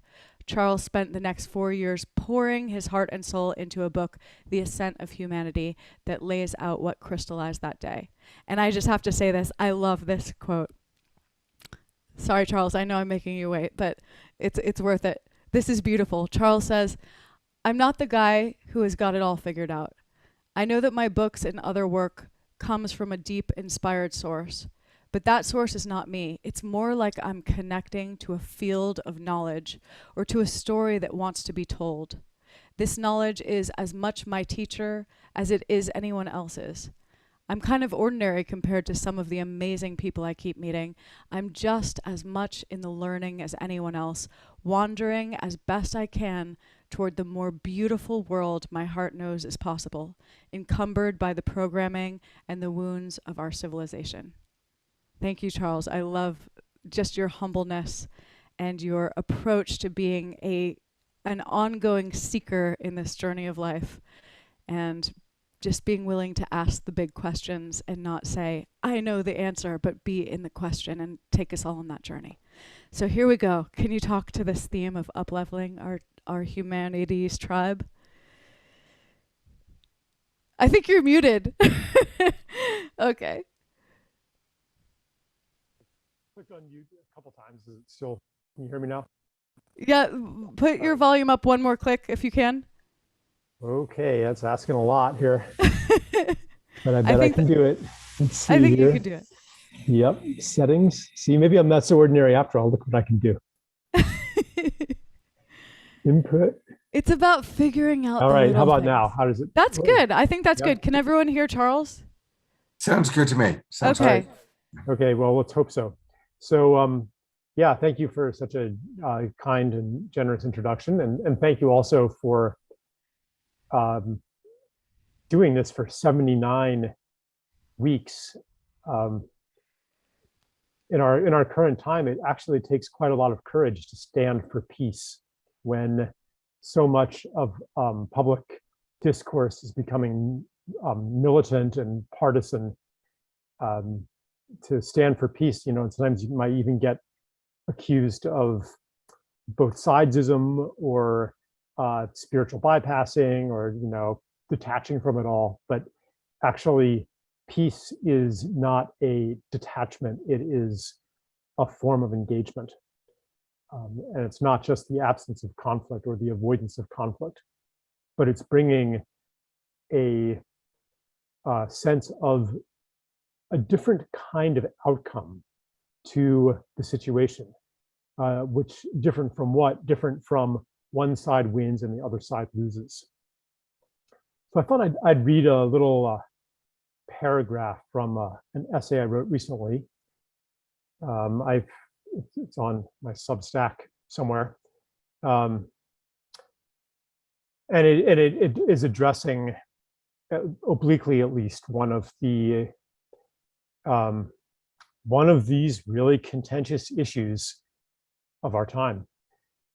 So, the biggest crisis facing humanity today is not vaccines or their resistors. It is not infectious disease, chronic disease, overpopulation, or nuclear weapons. It is not even climate change. The biggest crisis today is a crisis of the word. It is a crisis of agreement. It is a Babylonian crisis of communication. With coherency among us, no other problem would be hard to solve. As it stands, the prodigious powers of human creativity cancel each other out. The crystalline matrix of our co-creation has burst into shards.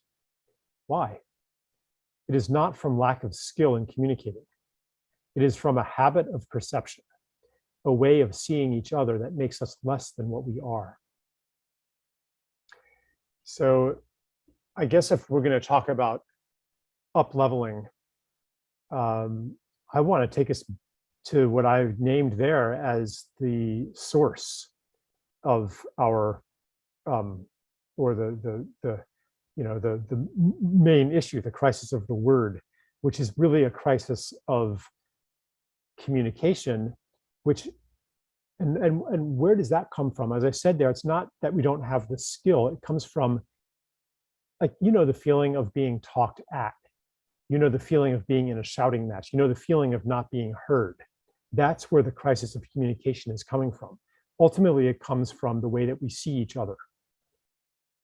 As long as we see each other in some way as not fully human, i.e. through the lens of judgment, then we're not going to actually be able to communicate, because we're going to be communicating with a projection. Anytime we are standing in the perception of another person or another group of people as less than ourselves, as being morally or intellectually deficient, as being less than a divine being, actually, as being less than a full divine human being. When we're standing in that, we're not in reality, and we are talking to a projection and not the actual person. Therefore, we will have no chance of coming into the coherency that is required for us to actually make real change. And as it has been for a long time, 99% of our energy will be expended battling each other, tugging on the tug of war rope, and watching as the marker in the middle moves just a tiny bit in one direction with tremendous effort, and then a tiny bit in the other direction with tremendous effort. On and on, century after century, the human condition has arguably not really improved. That would be a whole other conversation. So what we need is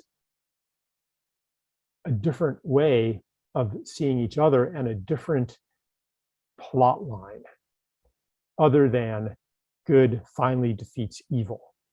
Because guess what? Which side is good? Is it your side or the other side? Well, it's probably your side.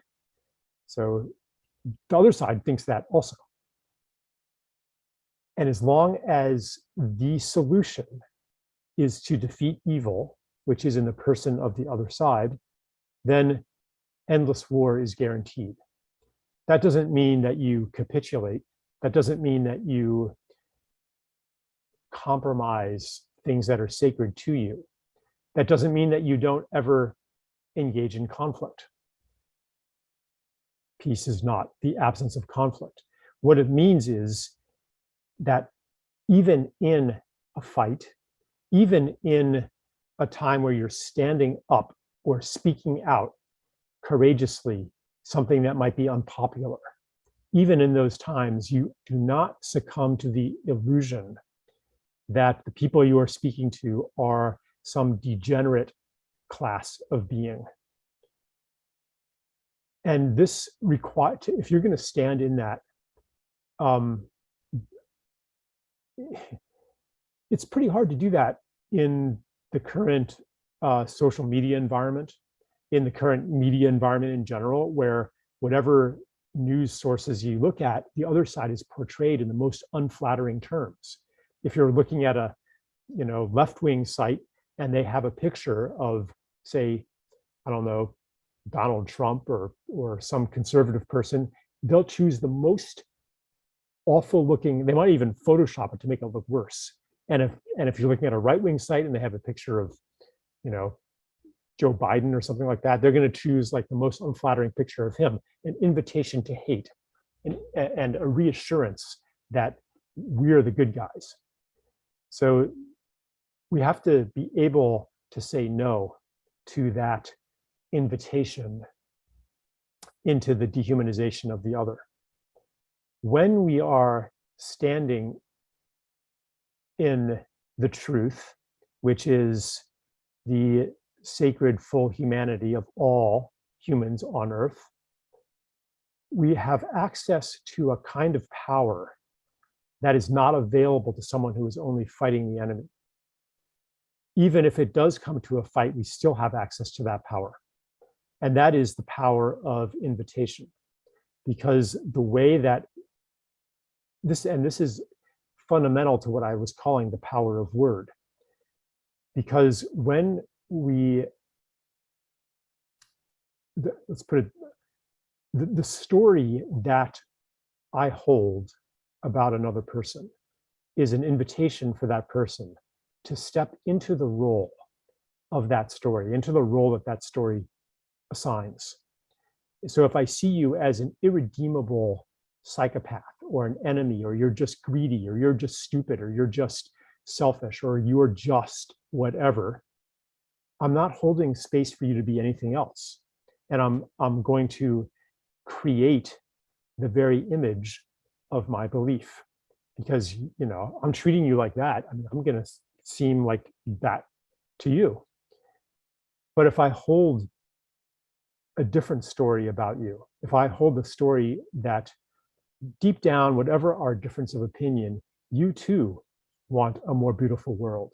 You too are invested with the desire to contribute to life and beauty on earth. You too care and love and have compassion, however it might be blocked by trauma and circumstance. You too are, like I am, a divine creator on this earth. And maybe you're not acting that way right now, but I know that it's possible, and I know that that's really who you are, and I can take a stand for that. And that story is an invitation for you to hold a similar story about me, because you know, you can sense that I'm in it with you, that I'm not your enemy, that I don't want to destroy you as the representative of evil in my quest for the victory of my side, which is good. That's the customary solution to a problem, is find something to destroy, find something to defeat, find a terrorist, an immigrant, a virus, a something to designate as the source of all of our problems, and then the solution is easy. That's war mentality. And we can up-level into the power of word, the power of invitation, the prayer that is enacted when we act in accordance with this view of the human being. And I guess I will, is there anything else I want to say?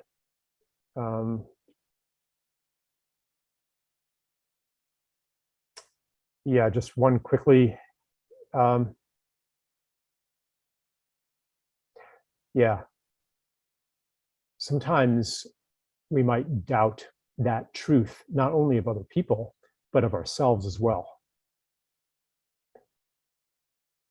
And I would like, and if you have any of that programming, and I know I do, the programming that has me doubt my divine nature, has me doubt my deepest motivation. If you have that programming, maybe feel that relief when you touch the truth that I just enunciated of who you really are. That you are life seeking to further life. So yes, thank you for this opportunity, and I will turn it back over to you. Charles, first of all, thank you, and stay on for a moment. A lot of the comments coming in, people are really so appreciating your depth and your wisdom. And one of the things you said really reminded me of one of the greatest teachings. I had the good fortune to study with Marshall Rosenberg, founder of Nonviolent Communication. And he urged us that if we want to create peace in the world, something for us to dedicate ourselves to do is to eliminate enemy images. And that is anytime we call somebody an idiot, an asshole, a bitch, like you talked about, it's war mentality. And so My grandfather, when he fought in World War II, they didn't train him to kill Hans, Jürgen, and Peter. He was there to kill the dirty Nazis. The people that drop the bombs, they're not told, okay, now you're going to be hitting Abdul and Raisuli and their daughter. No, it's the evil terrorists. But we ourselves, anytime we look at somebody or even ourselves and think, what an idiot, what an asshole, any label like that, it's an enemy image, it dehumanizes, and it's an act of violence. And so if all of us tonight could just dedicate ourselves to noticing, if we still do that, and making the commitment not to do it, that is one step towards creating peace. And what you shared inspired me just to kind of bring Marshall in for a moment and offer that thought. Mm-hmm. Yeah, beautiful. Yeah. Yeah, it doesn't even actually feel that good. Like, oh, those assholes, that they're an idiot. They're like, there's like maybe a momentary flush of like gratification, which really comes from like the in-group identification you get from casting that person out. Yeah.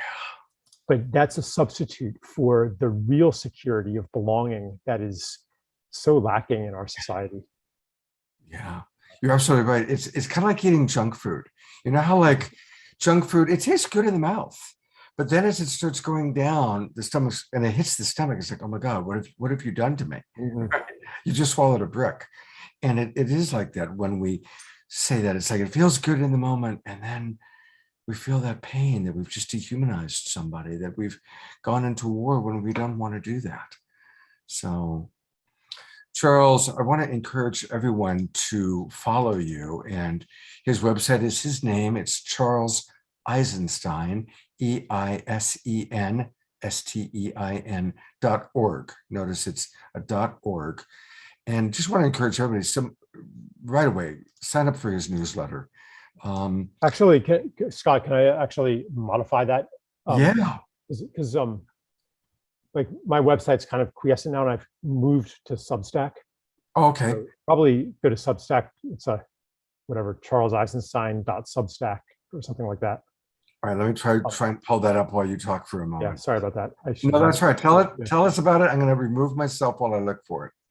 Yeah, my web guy was on vacation and the website was having a problem. I'm like, oh, I'll try Substack. And so now I'm like posting pretty regularly, like not just essays sometimes, but also like little personal reflections. And yeah, so you can subscribe to me there if you want to hear from me regularly. Great. And okay, so I did find it. So here, and this is a good thing for people to know about. If people don't know about Substack, it's a great way to support authors. So you go to substack.com, then you find Charles Eisenstein, and then you subscribe to him. And it's only $7 a month. And again, well, you can choose for free also. Like okay, it's the same content whether you pay or not. Oh, okay. Yeah. So. All right, well, there you go. So let's all follow Charles on Substack. And Charles, thank you for taking the time to be with us. And thank you for sharing your journey of discovery with us. And we're all on this path, and we'll continue to learn and grow and discover together. Thank you, Scott. Thank you so much, Charles. That was absolutely profound. And yes, as we're up-leveling as one human tribe, as Reverend Sylvia was talking about before, we can't keep casting each other out. We can't just keep pointing fingers and labeling and saying you are other, or we're not actually up-leveling as one human family. How can we get to that place that is at the core? I actually wrote a song about this called named At the Core, and the first line says, "When the hate comes, let there be love. When the hate comes, let there be love." So how can we start to practice that when we feel that programming, as Charles talked about, within ourselves, when we feel that activation of the programming and we start hearing that inner voice labeling, pointing fingers, belittling, dehumanizing? How can we zoom out and realize, okay, this person, these beings are also part of the human family. I may not agree, I may not like it, but realizing that it takes all of us. When the hate comes, let there be love. Love into that space of the unknown. Love into that space of realizing that every single human has something to teach us. I actually used to play this game when I was working on this with myself. I would pick something like the bank, the line at the bank. There's always someone who annoys you at the line at the bank or at the airport. You know, you pick these places where there's lots of people trying to do something quickly. And if I would see that person who was really acting up and being, you know, all irritated, and I would start to feel my own internal programming wanting to be like, gosh, that person's so irritating.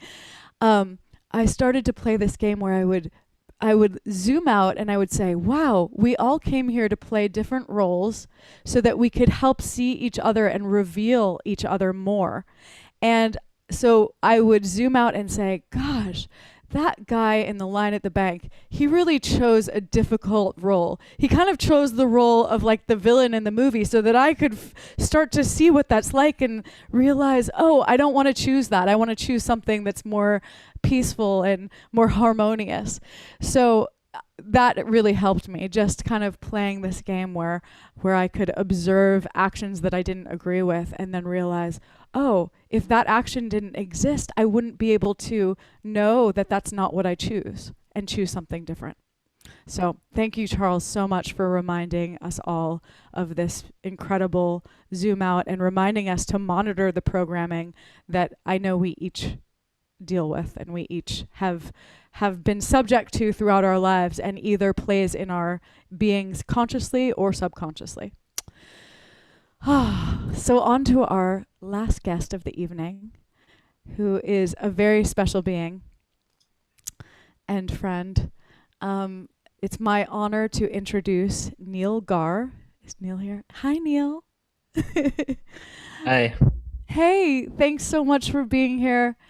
I first met Neil, I think, through Evolutionary Leaders. Yep. I was running the webinar, producing it. Yeah. Mm-hmm. And Neil's amazing, and we're going to get a chance to experience some of Neil's more artistic side tonight, which this is going to be a first for me, actually. Mm-hmm. I know Neil more as like a speaker, leader, and this is going to be a real treat. But let me just read about you, Neil, so that everybody gets to know you.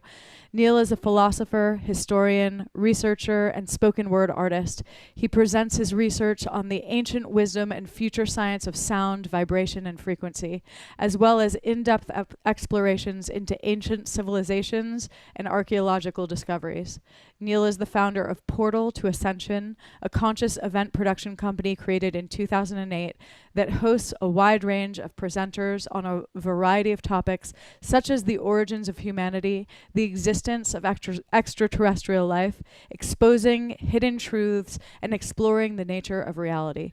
Portal to Ascension has now worked with over 1,500 researchers, spiritualists, scientists, consciousness explorers, and more. Sounds incredibly exciting. I've been on the site and I just love what you're doing, Neil. Everyone should go check it out and dive into Neil's world. These are all topics that I've spent many, many, many hours of my life diving into, and I'm thrilled that you're going to take us deeper. So I turn it over to you, Neil. Thank you so much. And I just wanted to comment on your last comment before you introduced me, that you said that, when you started seeing those that play the role of the villain as like playing the role they're supposed to, and it shifts, your whole perception. That's exactly what happened to me. In the years I created Portal to Ascension. I was into this for 6 years, and not until I realized that those that are playing this role, this negative role, signed up for this experience, and I'm getting the contrast of duality that I wanted, so my soul can grow through them acting this way, and that's really what stemmed everything that I do right now, and actually put me down the pathway of focusing on the consciousness and spirituality rather than the conspiracies, because I was deeply into the conspiracies back then. I was in fear a lot. So I just wanted to say that. Beautiful. All right, everybody. So I have, I think around 5 minutes here. So what I'm going to do is a couple of spoken word pieces. If I can, I'll do 3 of them. And the first one I'm going to do is one that I just wrote. It's going to be on my hip hop album that's going to come out in January. I also have a spoken word album coming out that has classical music in the background. It's called Planet Earth. I have around 12 spoken word albums in the process. One's on Planet Earth. Then we go into aliens, astral travel, different topics. But this one's from the Planet Earth album called Mother Earth, and it's about the divine maternal mother. This right here, it goes out to one of the manifestations of Source. The north sky reflects light on my porch. The entire planet is my church. Even when she is scorched, Mother Nature will nourish and replenish the soil so that mankind, we can reap the spoils, abundance, creation, and destruction, the Kali Ma personification, manifesting on this plane in the form of all life. Married to Father Sky, our minds remain fertile, earth in the back of a turtle, the Nephilim reversal, and generations of persecution. Nemesis brings retribution, and Ishtar's contribution are the flowers that bloom. The life that we once knew, she is the one who provides unconditional love to you as we move over her surface. I dedicate these verses. She is always of service. Time to give back, time to bring it back. The wounded feminine is where we've been at, but also the wounded man. The divine aspect ran away from our place a millennia ago. Patriarchy and damaged egos took over this world. Now is the moment to bring back the days of old. You see, the divine feminine, it has been on hold, but never truly left. The energy transcends gender as we embark on this quest to remember our nest. Before we were born, she blessed you and me. You and me. But who are we?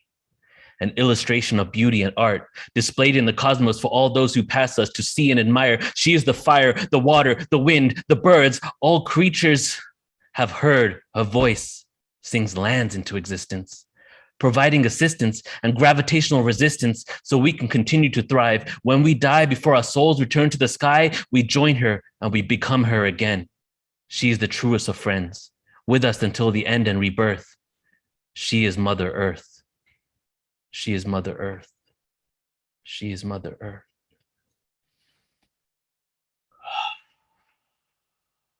This next piece here, this is called Atlantis.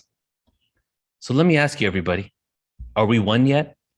Going back to source, no remorse when reinforce the course that we all endorse. Unconditional love, it's the highest vibration, a gift from above. Desolation or separation, we must be the ones to say this is enough. You see the third dimension? It was meant to be tough. There is no captivity, so unlock the cuffs, move away from hate and trust, begin to shift the earth's crust into a straight axis. Just like in Atlantis, stop causing damage and learn to manage self-realization. When people start to vanish, when we change our intentions and join the like-minded souls in the fifth dimension, this is the beginning of our oversoul mission. What is it that you envision for the future incarnations? The Christ consciousness has arisen, tear the perception of being in a prison, this industrial system slumber of opposites. Duality, where we get lost and forget how to achieve liberation. The curiosity won't last for long at all. As you move to the aquatic age, break free from the third dimensional cage of limitations, Freemasons being misplaced in this illusionary reality. Governing authorities, there will be no more war. Co-create a love ambassador, open the doors. Life isn't supposed to be a chore. No getting on your knees, worshiping entities from the floor. The message is simple, we don't need to know anymore. We are the ones that we've been waiting for. We are the ones that we've been waiting for. And here's one final piece I think I can fit in here. This is called The Sixth Sun, and this is also going to be actually a 6-minute rap song, but I'm only doing the first verse, which is called The Sixth Sun, and then the other verses are going through the 9 layers of hell, even though hell is kind of doesn't mean what conventionally is accepted as there being a hell, but the 9 levels of kind of human experiences that could be hell-like. So this is the first verse on here called The Sixth Sun. The sixth sun has risen. We're now in the sixth world, spread for years by our human peers. The sixth sun has risen. We're now in the sixth world, spread for years by our human peers. The sixth sun has risen. We're now in the sixth world, passed down from years by our human peers through oral tradition, information about a collective mission, what a new reality would envision, spoken through Toltec and Aztec wisdom, We discuss and perceive larger cycles of time than even the Maya depicted. It was known that we're in a transition that started in 1991. As we move from the fifth to the sixth sun, what are we waiting for? What have we waited for? These wars will stop. The sunspots increase in diameter and frequency as the frequency of this planetary body shifts and changes. So does the neural networks within our brains, kids, adults, animals, family. We've been blinded, you see, to the vibratory energy that the universe breathes. In the last of the 9 hells, exiting the solar plexus, humans unable to think for themselves, we're at a nexus point. A decision shall anoint. The sun god I point out is the Son of God that resurrects and reflects over water, including the second ocean known as space, where the cosmic rays during this transitory phase will encase and wash over the solar system. And in the skies, we may see both stars become one as we enter the sixth sun. The sixth sun has risen. We're now in the sixth world, spread for years by our human peers. The sixth sun has risen. We're now in the sixth world, spread for years by our human peers. Thank you, everybody. Oh, Neil, so beautiful, absolutely powerful. Now, don't go away for a second, because I want people to know that there's a lot of wonderful things that Neil creates. Like Kristen was saying, he puts on his Portal to Ascension conferences twice a year. I've been blessed to attend and speak there, and it's happening right now, this weekend. So we still have tomorrow and Monday. So go to portaltoascension.org, portaltoascension.org, and you can register for free or by donation, and definitely join in. I know that Debra led an incredible panel on activation last night, and so definitely go there. And there's one other place I want to direct people to, and that's his YouTube channel. Now, again, Neil has a lot of your favorite presenters that you've seen on Saturday Night Live. You can also see on his web YouTube channel. And it's, again, the YouTube channel is Portal to Ascension. Like right there, he's got JJ and Desiree Hertalk and all the different conferences that he's done. And so many of the amazing speakers that he's had: Stephen Greer, Laura Eisenhower, Mark Sims. I know Elizabeth April has been a lot of your, remember I hosted her on your event last year. So definitely, Neil, you are a leader in this field, and it's wonderful to hear you, because you're so busy helping to get our artists out there and our other presenters. It's great to hear your talent and your artistry. Thank you, brother. I appreciate both of you, all of you, and Debra as well. Thank you so much for having me. That was amazing, Neil. I feel so lifted and just so incredible. I'm thrilled to hear that you're doing a new CD that weaving in classical music as well. That's going to be thrilling. What is that called, and when can we expect it? So the first album is called Planet Earth, and it's an 8-track album. Basically, I have like 1,000 spoken word pieces, and I put them all into albums, 1,000 of them. So the first one's Planet Earth, and that's going to come out in January. In January. Okay. We'll all be on the lookout. Thank you, Kristen. I can't wait to collaborate. It's going to be great. Please contact me, email me. I want to talk to you for sure. Okay. Big love. Appreciate Big you. love. Bye. Thank you, Neil. All right, here we go. We are one. We are one. We are one. Oh, yeah, yeah. Oh, yeah, yeah. Oh, oh, oh, oh. We are one. One love. We are one. One love. We are one love, yeah, yeah, one love, one love, one love, one love, one love, one love, one love. All right. I'm going to add Debra. There we go. And thank you to Jay Mayer. I'm going to just put the spotlight on Jay for a second for creating all those videos. Jay, we love you. Thank you so much. We're going to see one of Jay's videos during the after show as well. Well, Debra, here we are. We're winding down another amazing show. Another amazing show. Want to thank everyone for your donations, your support, for being with us.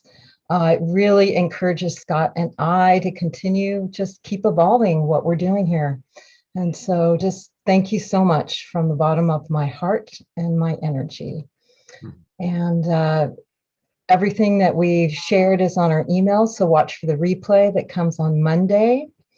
And Scott, would you like to share the promo video on? Absolutely. So here is the week. Here's what we're doing next week. And literally this promo video is straight out of the oven, straight from Alan and Son, who create these videos for us. Here we go.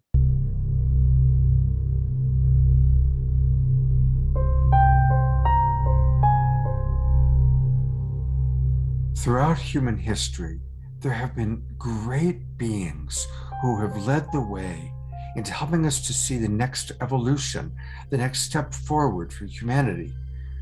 Some of these have been spiritual teachers. Others have pointed to new philosophies, new science, even new ways of managing politics. As we are now in an unprecedented time of human history and conscious evolution, a new leadership is emerging. And these leaders are helping us to remember that divinity is not outside of us, but it's inside, within all of us. And so we at Saturday Night Alive are proud to bring you some of the next generation of luminaries and leaders, bringing us into the new world, the next paradigm. The twin rays, Shekinah and Sananda, are living embodiments of what it means to be a divinely activated human being. We also are grateful to have coming back Adam Apollo, Eden Amadora, and Shauna Bluestar, all powerful leaders of the next generation. Our musical artists include our beloved Nina Gray, Robert Coxon, Shyla Ray Sunshine. And hosting the show will be Debra Giusti and myself, Scott Catamas. So join us on Saturday Night Alive for the Global Peace Tribe, October 9th, 2021. And please register at globalpeacetribe.com. That's globalpeacetribe.com. And we'll look forward to seeing you on Saturday night. Absolute potentiality being able to be manifested at any moment when you return back to your infinite presence, your divine presence as infinite awareness, as the true self, the true nature of love itself. And many of our beloveds who are here and present have witnessed and seen with their own eyes what we say abilities are limitless and what is possible. Absolutely, you know, and we're here to really catalyze the miracle, to awaken the miracle in its physical experience, and for you to acknowledge that miracle that is within you, and then teach you certain ways in order to really harness that purity, that potency, and those birthrights that you have, but no one's taught you maybe, or maybe you've learned, or there's a remembrance deep within you that what's possible, there's a divinity that's waiting to be manifested, whether it's been a dream that you've experienced that night, or there's a memory there. But truly, what we say to you is that what is possible in this human instrument, there is no limits at all. That little segment at the end of the Twin Rays is from our supporters party that we had on Thursday night. And for any of you that donate at $50 or more, you're going to become one of our supporters, come to special events like this. I don't know if you noticed, but literally as he was speaking, the lights went on behind him. It was one of those little magical moments.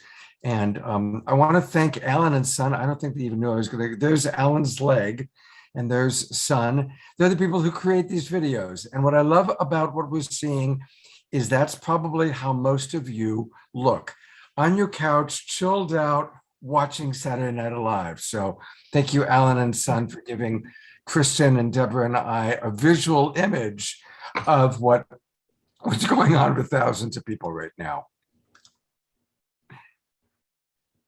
Oh, well, it's been such an amazing night. I feel uplifted and in tune, and that video was totally next level. I'm excited for next week's Saturday Night We've got Alive. a couple more things to announce. Oh, go ahead. Yeah. What we also do is use this platform to announce what other people are doing, other incredible producers. And we wanted to make sure we shared with you that The Wisdom of Trauma is going to be released again. This is an amazing film that was put out a couple months ago. It's going to be released now with another 6 days of speakers. As you know, and this is with Dr. Gabor Mate, but also it's going to have Jamie Lee Curtis, Jewel, Marianne Williamson, Ashley Judd. A lot of people are coming together now and really seeing how trauma in our society and in our soul is really the cause of a huge amount of dysfunction. And we can't just give it meds. We can't just diagnose it. We need to get to the source of the wounding. And that's what this movement is about now. It's amazing. So the film is going to be showed. I'll put the link in the chat room. It will also be in our emails. But check it out because it's an amazing film, really evolutionary. They had 4 million views when they showed it last time. So check it out this time. Wisdom of We've Trauma. got a little trailer. Here's the trailer that can tell people. Great. Yeah, Right. give you a taste of it. In the US, the richest society in history, fully half of the citizens have a chronic disorder such as high blood pressure or diabetes. Anxiety amongst young people is growing rapidly. Asthma and autoimmune diseases are on the rise, as are addictions. Depression is rising, youth suicide is rising. All is not well. I started heroin at 26. That's what really destroyed me. It just takes the pain away. It's easy to want to escape reality completely instead of coping with it. And so the question is, can we be human beings in the midst of civilization? Because what we call civilization demands the denial of human needs.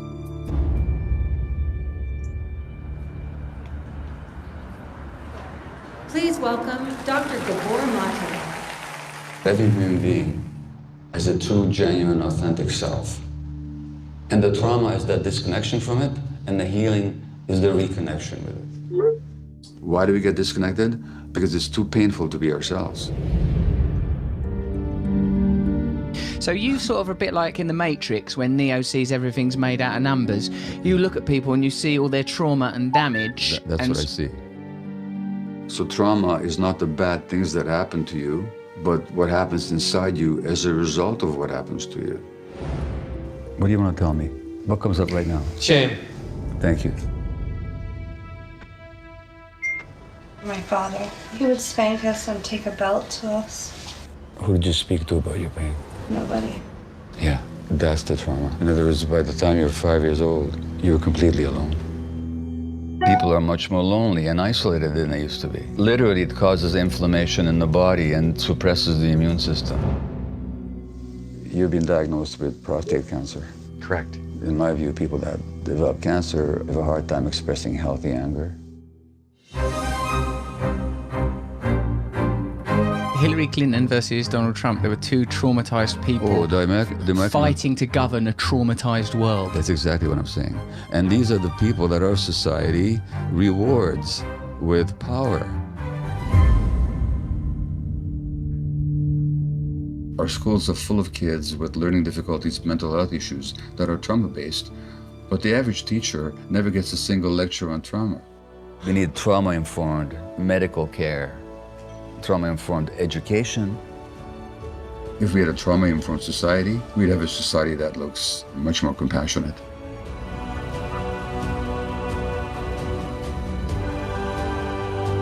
You did. You made a difference in my life. Thank you for being in touch. I don't feel like I'm a bad person anymore. Hey, how are you? Yeah, I just want people to see the truth. Solutions arise out of people when they confront themselves with the truth, when they're not afraid of the truth. I think the biggest thing that this whole healing journey has taught me is how to be human.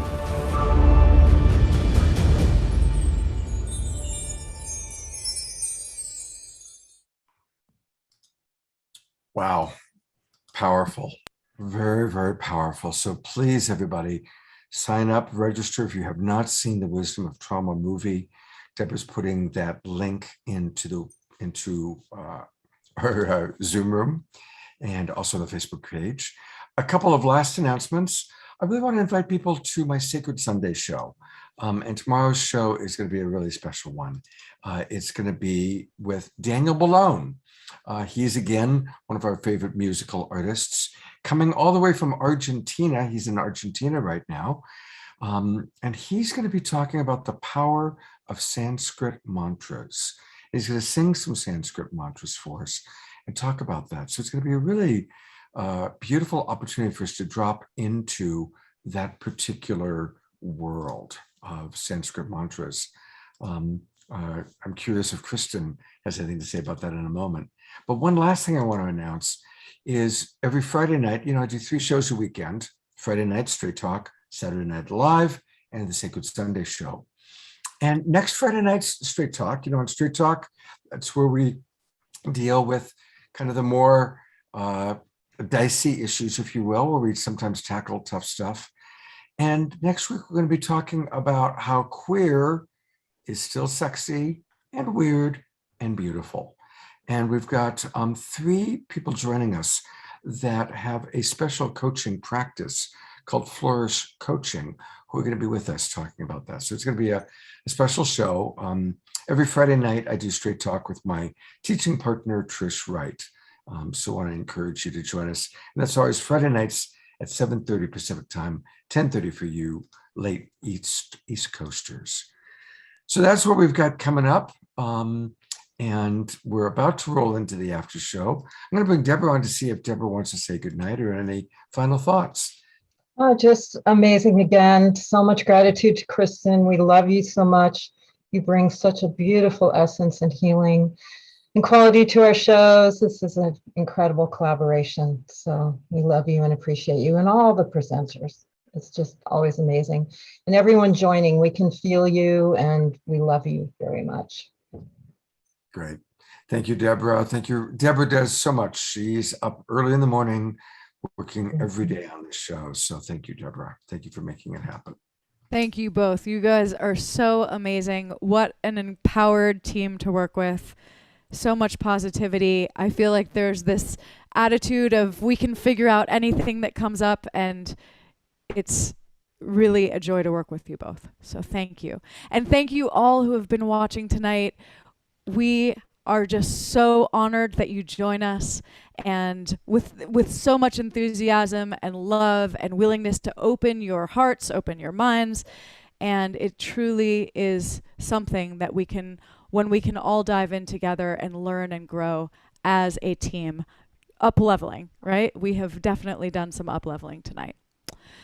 So I think it is time. Tell us about the after show. Yes. Okay. So we are officially concluding our main show and moving into our after show. And Andrea Brook is with us, Sonic Butterfly, and we're going to be diving into her new record called Psyche. And I know we have a little bit of live music, some incredible videos that she has shot recently, and also Andrea is going to be sharing about her record. But before we start, let's just hear your microphone volume, Andrea. I just want to make sure we have this right so that everyone can hear you talk in a way that works.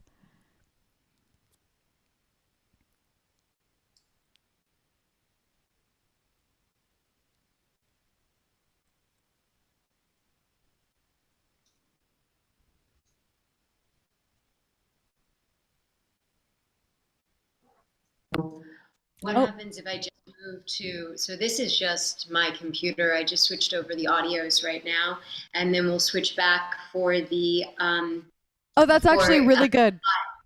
Yeah, how about that? That's great. Just make it nice and simple, and we'll just get rid of that mic altogether.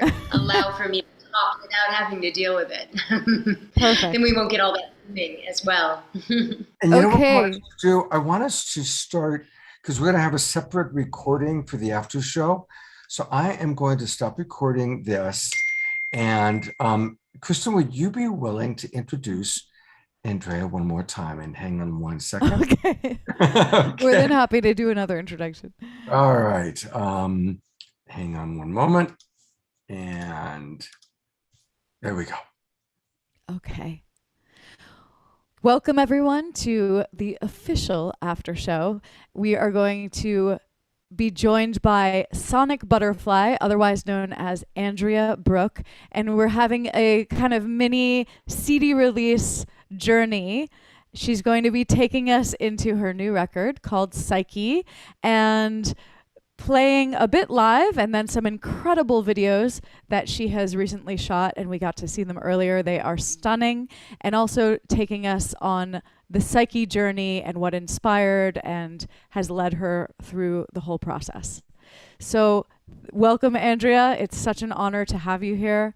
Maybe you can take it from here. Thank you so much, Kristin. And this was amazing when you guys suggested that we do this. I'm super honored to have this opportunity to share my show and my album, because first and foremost, I'm a performing artist, and when I write to create a 90-minute performing arts center show.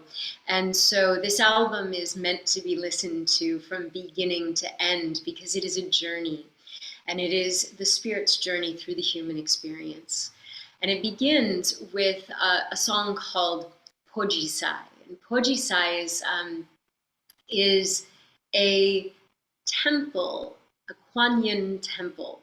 And we first learned about it. My husband asked his daughter where she was before she was here. And she said, Pojisai. And so we looked it up. Oh, she said specifically, I was at a fairy party at Pojisai. And so we looked it up, and indeed there was this temple to Kuan Yin. And so that made me think, like, well, what is that? What does that sound like? What does it sound like before we embody? And I really see that we go on this journey from spirit to spirit. And in between, we have the human experience. And so this show is that process of starting as spirit and returning to spirit. And I wrote this show during COVID. And so it was very much a journey into my own psyche and what was taking place for me.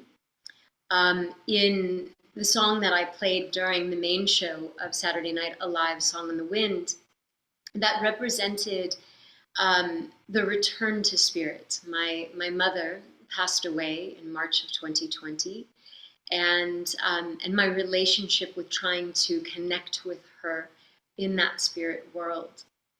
But before we get to that place of returning to spirit, we first embody. And I wanted to share a song with you guys. It's called Launch, and it's a duet between Academy and Grammy Award-winning Bansuri flute player Steve Gaur and myself. And it's the song after Pojisai. And so first we are perhaps at a fairy party with Kuan Yin, or wherever it was that our spirit existed. And then we are called to earth through the act, hopefully, of love. And this song, Launch, is about that experience, is about that act of love, that dialogue, that duet between the harp and the bansuri flute. Beautiful. So what I'm going to do is switch over back to the Scarlet and play that song for you guys.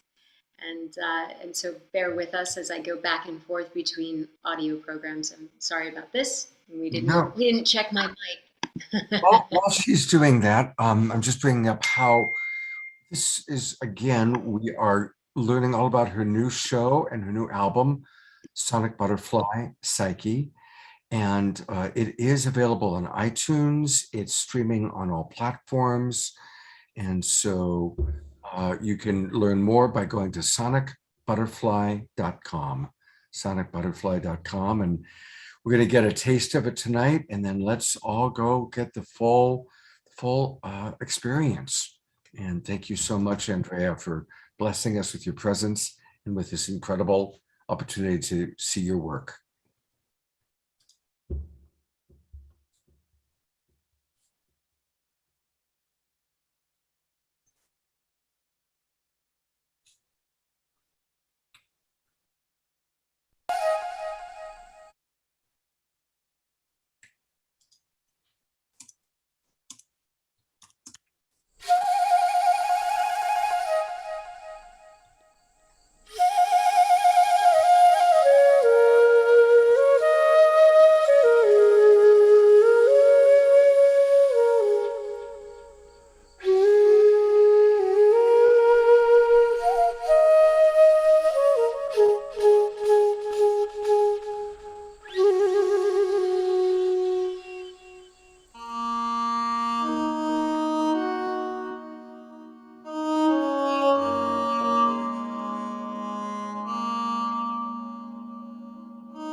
That is just so incredible.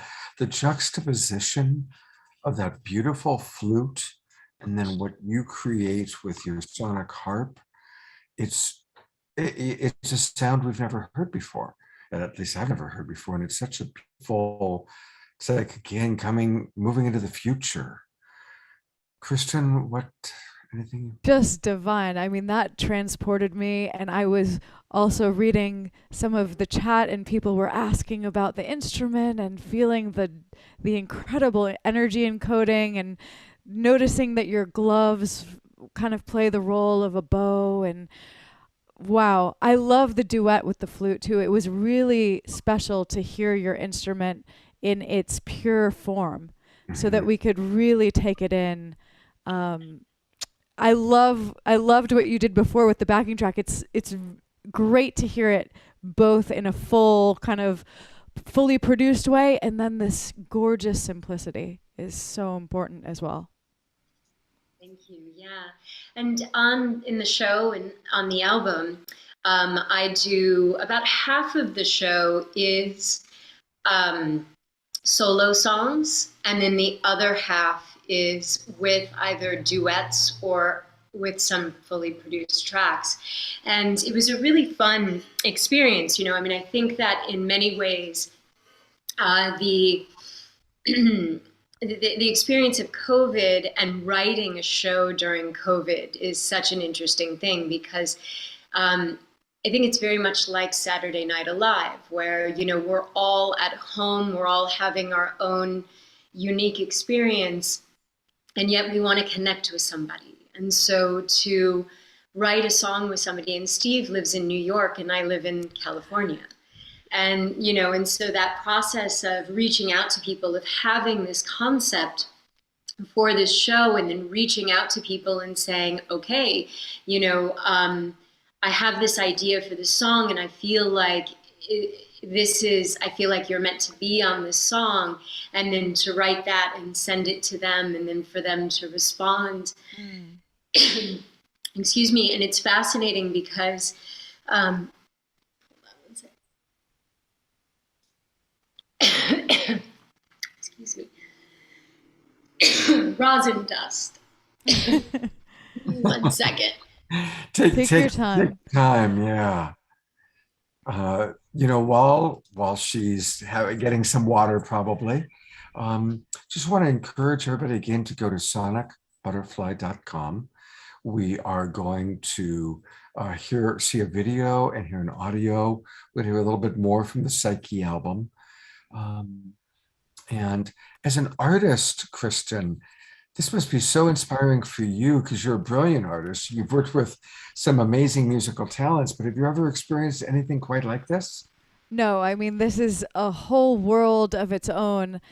And I mean, I was feeling like I was floating, and I was imagining, as Andrea was playing, what it must be like to lie underneath the strings. I know you talk about that in your bio, but just what it must be like to feel the actual encoding of this instrument that you've created. It's incredible. Well, and I want to touch on that. Yeah, it would be great to hear more. So I'm wearing these cotton gloves, and you saw the violin rosin that's now stuck in my throat. But basically what's happening is that it's very much like a Tibetan singing bowl. So the strings are made of brass, and I'm not plucking or bowing the string, actually. I'm running my fingers along the string. And what that does is it creates a longitudinal vibration. And so you take a dowel and you run it around a Tibetan singing bowl, which is also made of brass. And that creates a longitudinal vibration. And so what's amazing is that the longitudinal vibration moves deeply through the molecules of the body. And then there's a harmonic, an ascending overtone. And that overtone, ascension, lifts your vibration from a lower state into a higher state. And really is meant for music medicine, of taking us from one state of being to another state of being, from dis-ease into inspiration, which is my goal. Oh, And did you grow up playing a stringed instrument, or is this something that came to you along the way in a surprising way? So I did not grow up playing a stringed instrument or playing harp. I grew up playing piano. And when I designed Sonic Butterfly, I designed it as very much like a piano. Down here are my sharps and flats, and up above are my white keys. So it's a 2-octave chromatic harp is what it is. And so when I designed it to have that piano set up, because I learned piano as a child. As a teenager, I played a little bit of bass guitar, but it wasn't my instrument. And really, piano wasn't my instrument either. I was a dancer. And what I loved was movement. And so when I first encountered a long string harp, I worked with another performing arts company for 12 years that had a long string harp in it. And so when I experienced that, I found that was my instrument, because I don't play Sonic Butterfly, I dance Sonic Butterfly.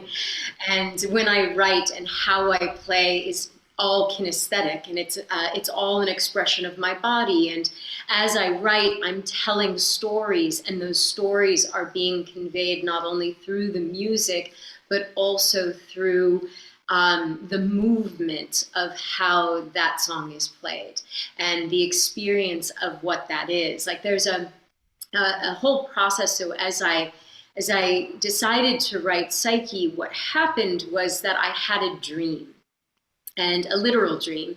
I was, asleep, and I had this dream that I went into this high school.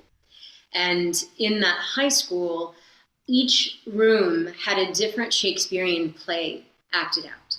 And so I went from room to room and watched little tidbits of all these Shakespearean plays. And then I woke up and I thought, Shakespeare really understood the human psyche, and each of his plays are about different aspects of the human psyche. And I paused on that and I thought, psyche. And I knew that in Greek, psyche translates as soul and butterfly. And I thought, oh, I want to write a show about psyche. And so I began to explore a multitude of different things. I dove into mythology and the mythology of Psyche. And what's fascinating is that Psyche was human. She was human. She was beautiful, and she was human. And ultimately, she becomes divine. And so I thought a lot about that, and I said, well, that's not really any different than our experience. We too are human and become divine. And then I thought about Jungian and Freudian psychology, and in particular, I was fascinated by the unfolding in Jungian psychology of the id, the ego, and the superego. And so I explore that. So I explore the mythology, I explore the Jungian psychology, and then I have been a yoga teacher for, I think, 23 years now, and have spent more than that. I've spent over a quarter of a century studying spiritual psychology, chakras, and the energetic process. And my work as a yoga teacher is to use the tool of yoga to facilitate intention. And so we set intentions consciously, energetically, and those direct us, those direct our energy and thus our physical reality in the direction of that intention. And I deeply studied what each of the postures does and how to direct our energy in a conscious way and utilize that intention and the physical movement and the breathing techniques and the meditations and the patterning of things in order to facilitate the cultivation of that intention. And so Psyche also then draws into that spiritual psychology and the chakra system and all of that work that I've done over a quarter of a century. And so the journey of Psyche is this process of going from spirit to spirit, but then through the id, the ego, the super ego, and then through the process of the mythology and returning to spirit. And but what's fascinating is in it, not only am I using the songs, like, so I was going to bring up, there's this one song called Shield, and in it I'm like playing, and like sweat will just start dripping off me, and like my muscles will start to like, you know, seize, because I'm in this shield maiden state of like fighting and battle. That literally has to be played in that way, where I go into that. And so it's this fascinating process of how the harp is played in combination with the music that's being played, that the story is being played, and the movement that's taking place in order to do so. And then in between songs, there are Rumi poems to help you kind of find that journey. And I speak those Rumi poems. And so you get to go on this whole journey through that process.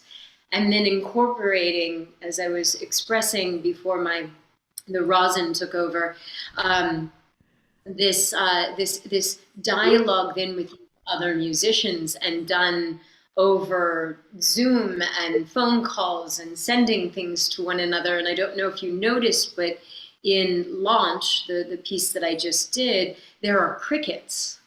And there are crickets because Steve literally recorded it out on his like deck, I guess. And I thought to myself, well, that's really interesting that there are crickets. Do I have him go into a studio and record it so that there will be no crickets? But I was reminded of this amazing technique called Laya meditation, in which you mentally vibrate Om out into the universe, and then you wait and you listen. And I remember when I was learning about it, and they would say that it's not necessarily going to come back as Om, it might come back as crickets. And I thought, oh, it's so perfect, you know, because here is this spirit, and then there are crickets calling that spirit into this act of love to then be conceived and born as human. And so I was like, no, we leave the crickets. And I these love that there's fascinating crickets. things that come forward. Yeah, and you just like, and you're like, well, you know, it's COVID. Can you even go into the studio right now? Okay, record it on your deck. Let's have the crickets, you know, and these amazing little things that would then arise out of it. And so there's Steve Gorn, there's who, as I said, is an Academy and Grammy Award winner. There's also Grammy Award winning keyboard and modular synthesizer.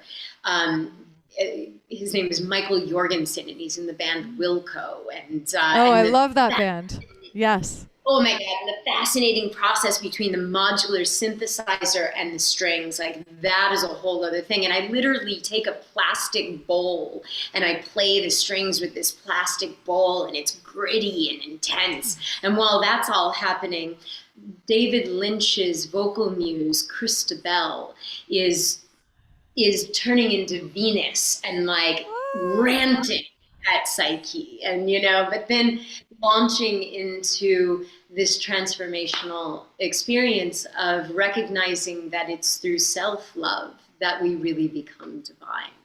And so I've got Michael and Christabel and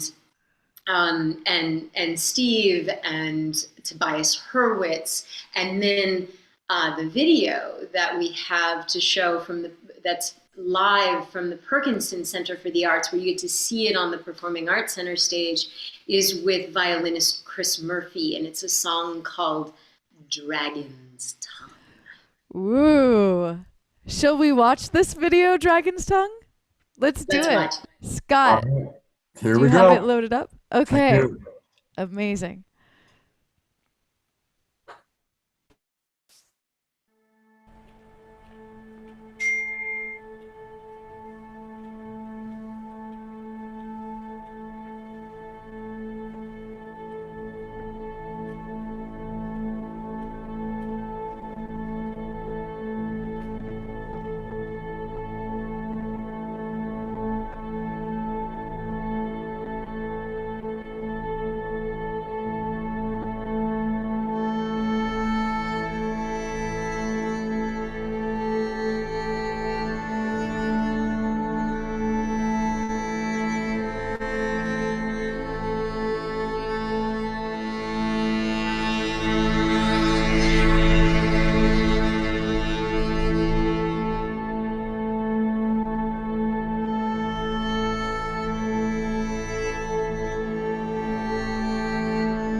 That was so dynamic and visceral and full-bodied, transformational.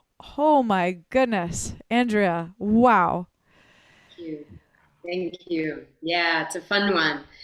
It's a really fun one. Yeah, Chris Murphy on violin. He's just absolutely spectacular. And it's funny because right over my head, like literally over my head, is the dragon's tongue. On the ceiling of my studio, I have a giant dragon Chinese kite that stretches the entire length of my studio. Directly above my head is the tongue of the dragon. Wow. Wow. You know, I want you to know that more than half of the people who were in our Zoom room for the main show are still with us, including, Thank you all so much. including 11-year-old, there she is, 11-year-old Sophia and her dad, Matthew, are still up watching us. So I think that's pretty cool. Pretty cool. What do you think, Sophia? Is this blowing your mind? This incredible sonic butterfly? What do you think? Anything? Maybe a little shy. I know it's that time of night. She says it's incredible and beautiful, and she plays ukulele and learning trombone. We play a little guitar. She loves music. Awesome. And art. Wow. Well, this has been mind-blowing, Andrea. Seriously, heart-opening first and foremost, spirit-expanding, mind-blowing. And I also have to say, you were talking about your mother's passing before, and as you were playing the piece before with Steve Gorn, I kept feeling my mother's energy that I often experience as a butterfly. And just, I was feeling this like connection between your piece and your mother and the other realms that are so near, and the souls who are so dear to us around. It almost feels like your instrument helps to open the space between the veils. That's the sense that I get. It really, it's like a portal of transformation. I feel that you've tapped into a sonic encoding that's literally taking us there and allowing the veils to be thinner than ever, and just experience the visions and the messages and the whispers from the other side. So Thank you for that. I really appreciate that. And you know, I kind of come from a time when, you know, a new album would come out, and I would go and I would turn off all the lights and light candles and listen to the album from beginning to end. And so I encourage you to do the same thing with this one, where you just let yourself go for the 70 minutes that it goes for, and see where you go. I mean, because also if you're just listening to the album, then it's just the music. And so you're free to explore and see where it takes you, because that's what it's meant to do. The whole show and album is this process of what is the human experience, what is the psyche, and there are so many aspects. And I really believe that each person will have their own unique experience of it. And I'd love to hear what people's experiences are. If you take a listen to it, it's available on iTunes and it's streaming on all platforms. And if you take a listen to it and you want to share with me, you can email me, Andrea@sonicbutterfly.com, or you can, you know, reach me on Instagram, Sonic Butterfly Official. You know, whatever way you want to get in touch with me. I'd love to hear comments and reviews. It's all just launching into the world. As I was saying, I was on before Saturday Night Alive, and it was at the beginning where I said, yeah, I'm writing this new show called Psyche. And so it's really exciting to come back and to have completed it and now to be putting it out into the world and to share it is really exciting. And if anybody's ever in Ojai or around this area, Ventura, Ojai, Santa Barbara, Los Angeles, come to the Ojai Cocoon. I do events all the time in my studio, and I play a lot of these songs live. I did a premiere here in the studio of Psyche, which was really exciting. It's a fantastic event.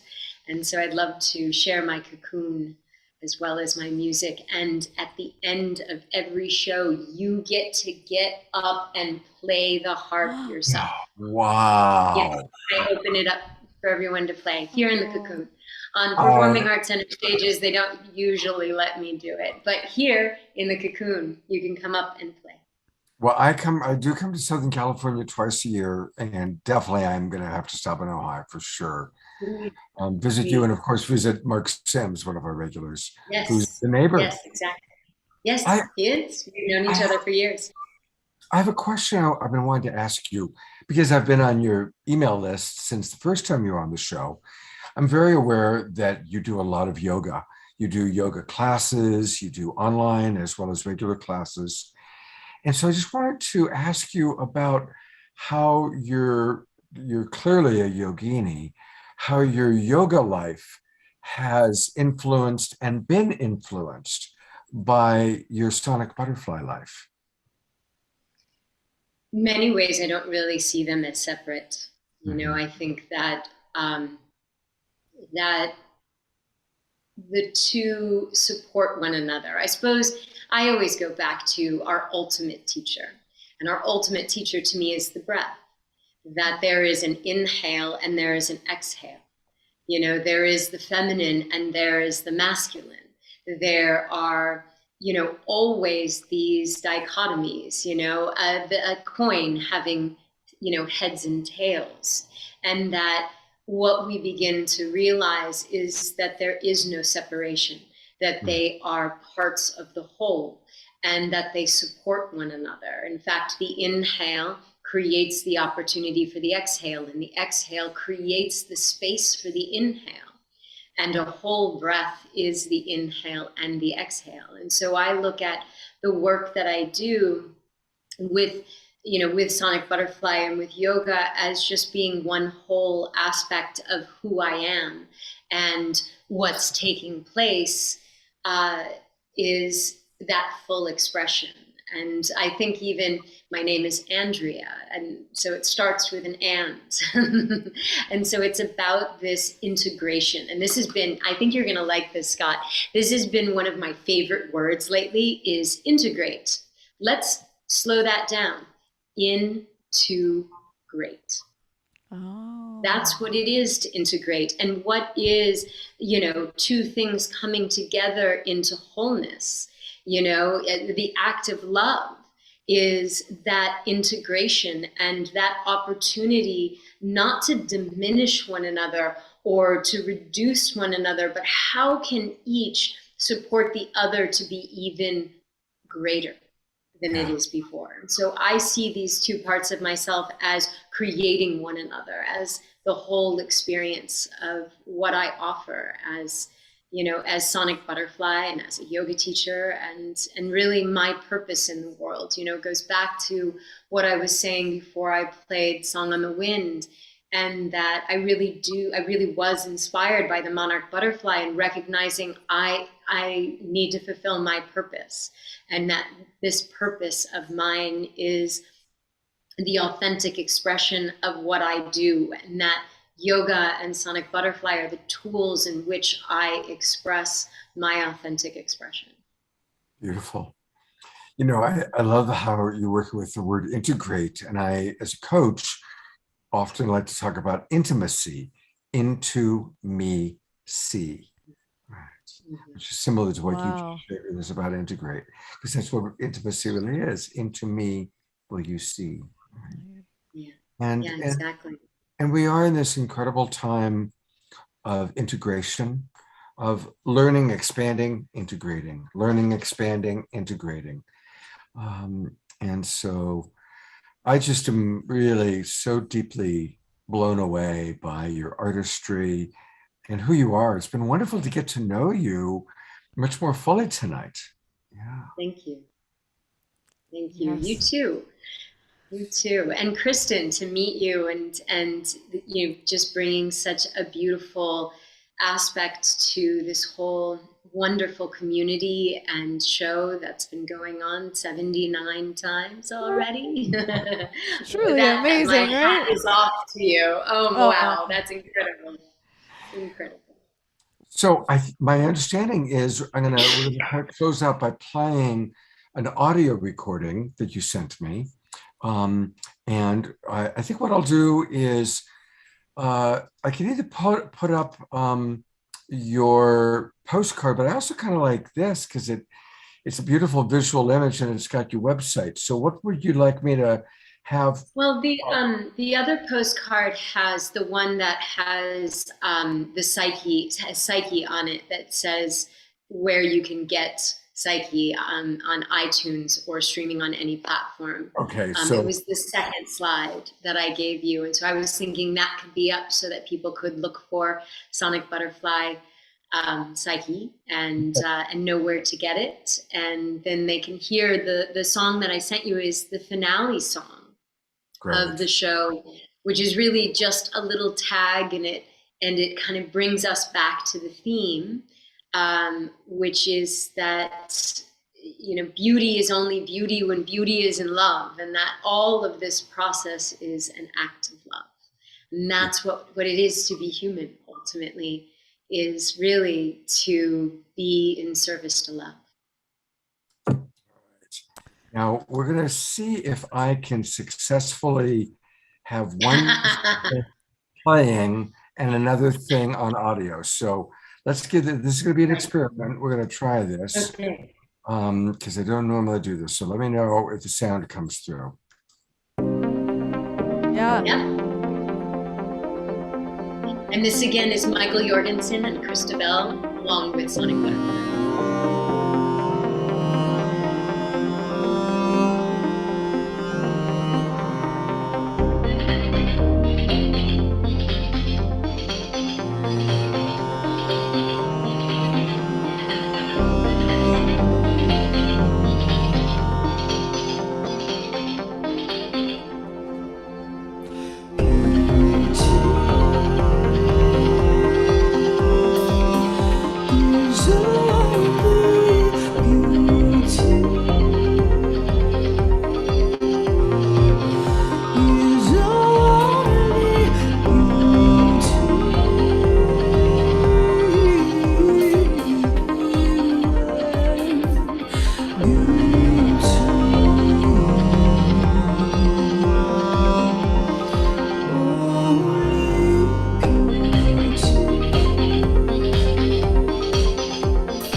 Oh, wow. Wow. Gorgeous. Thank you. Thank you. My little guy had to come in here too. He was like, oh, "That's beautiful." Good. And so apparently it works for cats too. And dogs. My It's dog's not in here with me, but she's usually, it's very cute that when I do events, she'll run up on stage and stand there and look at everybody like, hey, look, my mom's on on stage. Yeah. They're awesome. Well, it's time for us to go cuddle with our people or our dogs or our cats or whoever we are blessed to cuddle with. Andrea, thank you so much. Just Thank beautiful. you guys. This really means a lot to me. I'm so appreciative. I'm so grateful to all the people who stayed and listened and are curious about this work. And thank you all very much. It means the world to me. We still have 78 people in the Zoom room, and God knows how many watch on Facebook. So it's pretty And amazing. I love all the comments. As we were playing that song, I was moving through the comments, and some of them are really funny. Like, for example, someone said, Scott, that when you come, I have to record you playing Sonic Butterflies. Oh, that could be a whole new series. Have people visit and record them playing Sonic Butterfly. That would be fun. That would be fun. Well, Absolutely brilliant. We need that. We definitely need that. I definitely look forward to my next connection with you on Saturday Night Live and also on in person. Kristin Hoffmann. Scott Catamas, I love you. What an incredible journey with you again. It's always just pure joy to work with you and collaborate and weave. And this night has been an uplifting experience. I'm so grateful. It's been very powerful. And Yes. thank you everybody for watching, staying with us all the way to the end. I am going to play, just as a closing, a little thank you video. This is from Jay. And so it's kind of a sweet way to close out our evening, because it's all about gratitude. You know, ultimately at the end of the day, it's about being grateful. One of the things that I notice about Kristin and about so many of our presenters is that most of us are non-denominational. Our religion is gratitude, or if you will, the attitude of gratitude. So we're going to close with a video that is all about appreciation. Thank you so much, Kristin. Thank you so much, Andrea. Thank you, everybody, for watching. Matthew and Sophia, all the way out there in North Carolina. I'm going to see you next week. I'm in North Carolina, so I'm going to see you next week. And everybody, I hope to see you on my Sacred Sunday show tomorrow morning. Good night, everybody. Love and gratitude, everyone. Blessings. Thank you for blessing everyone watching this with your best blessings for everyone. Times 10, times 10, times 10, times 10. Thank you for divine love, for miracles and good fortune. Thank you for blessing everyone watching this with your best blessings for everyone.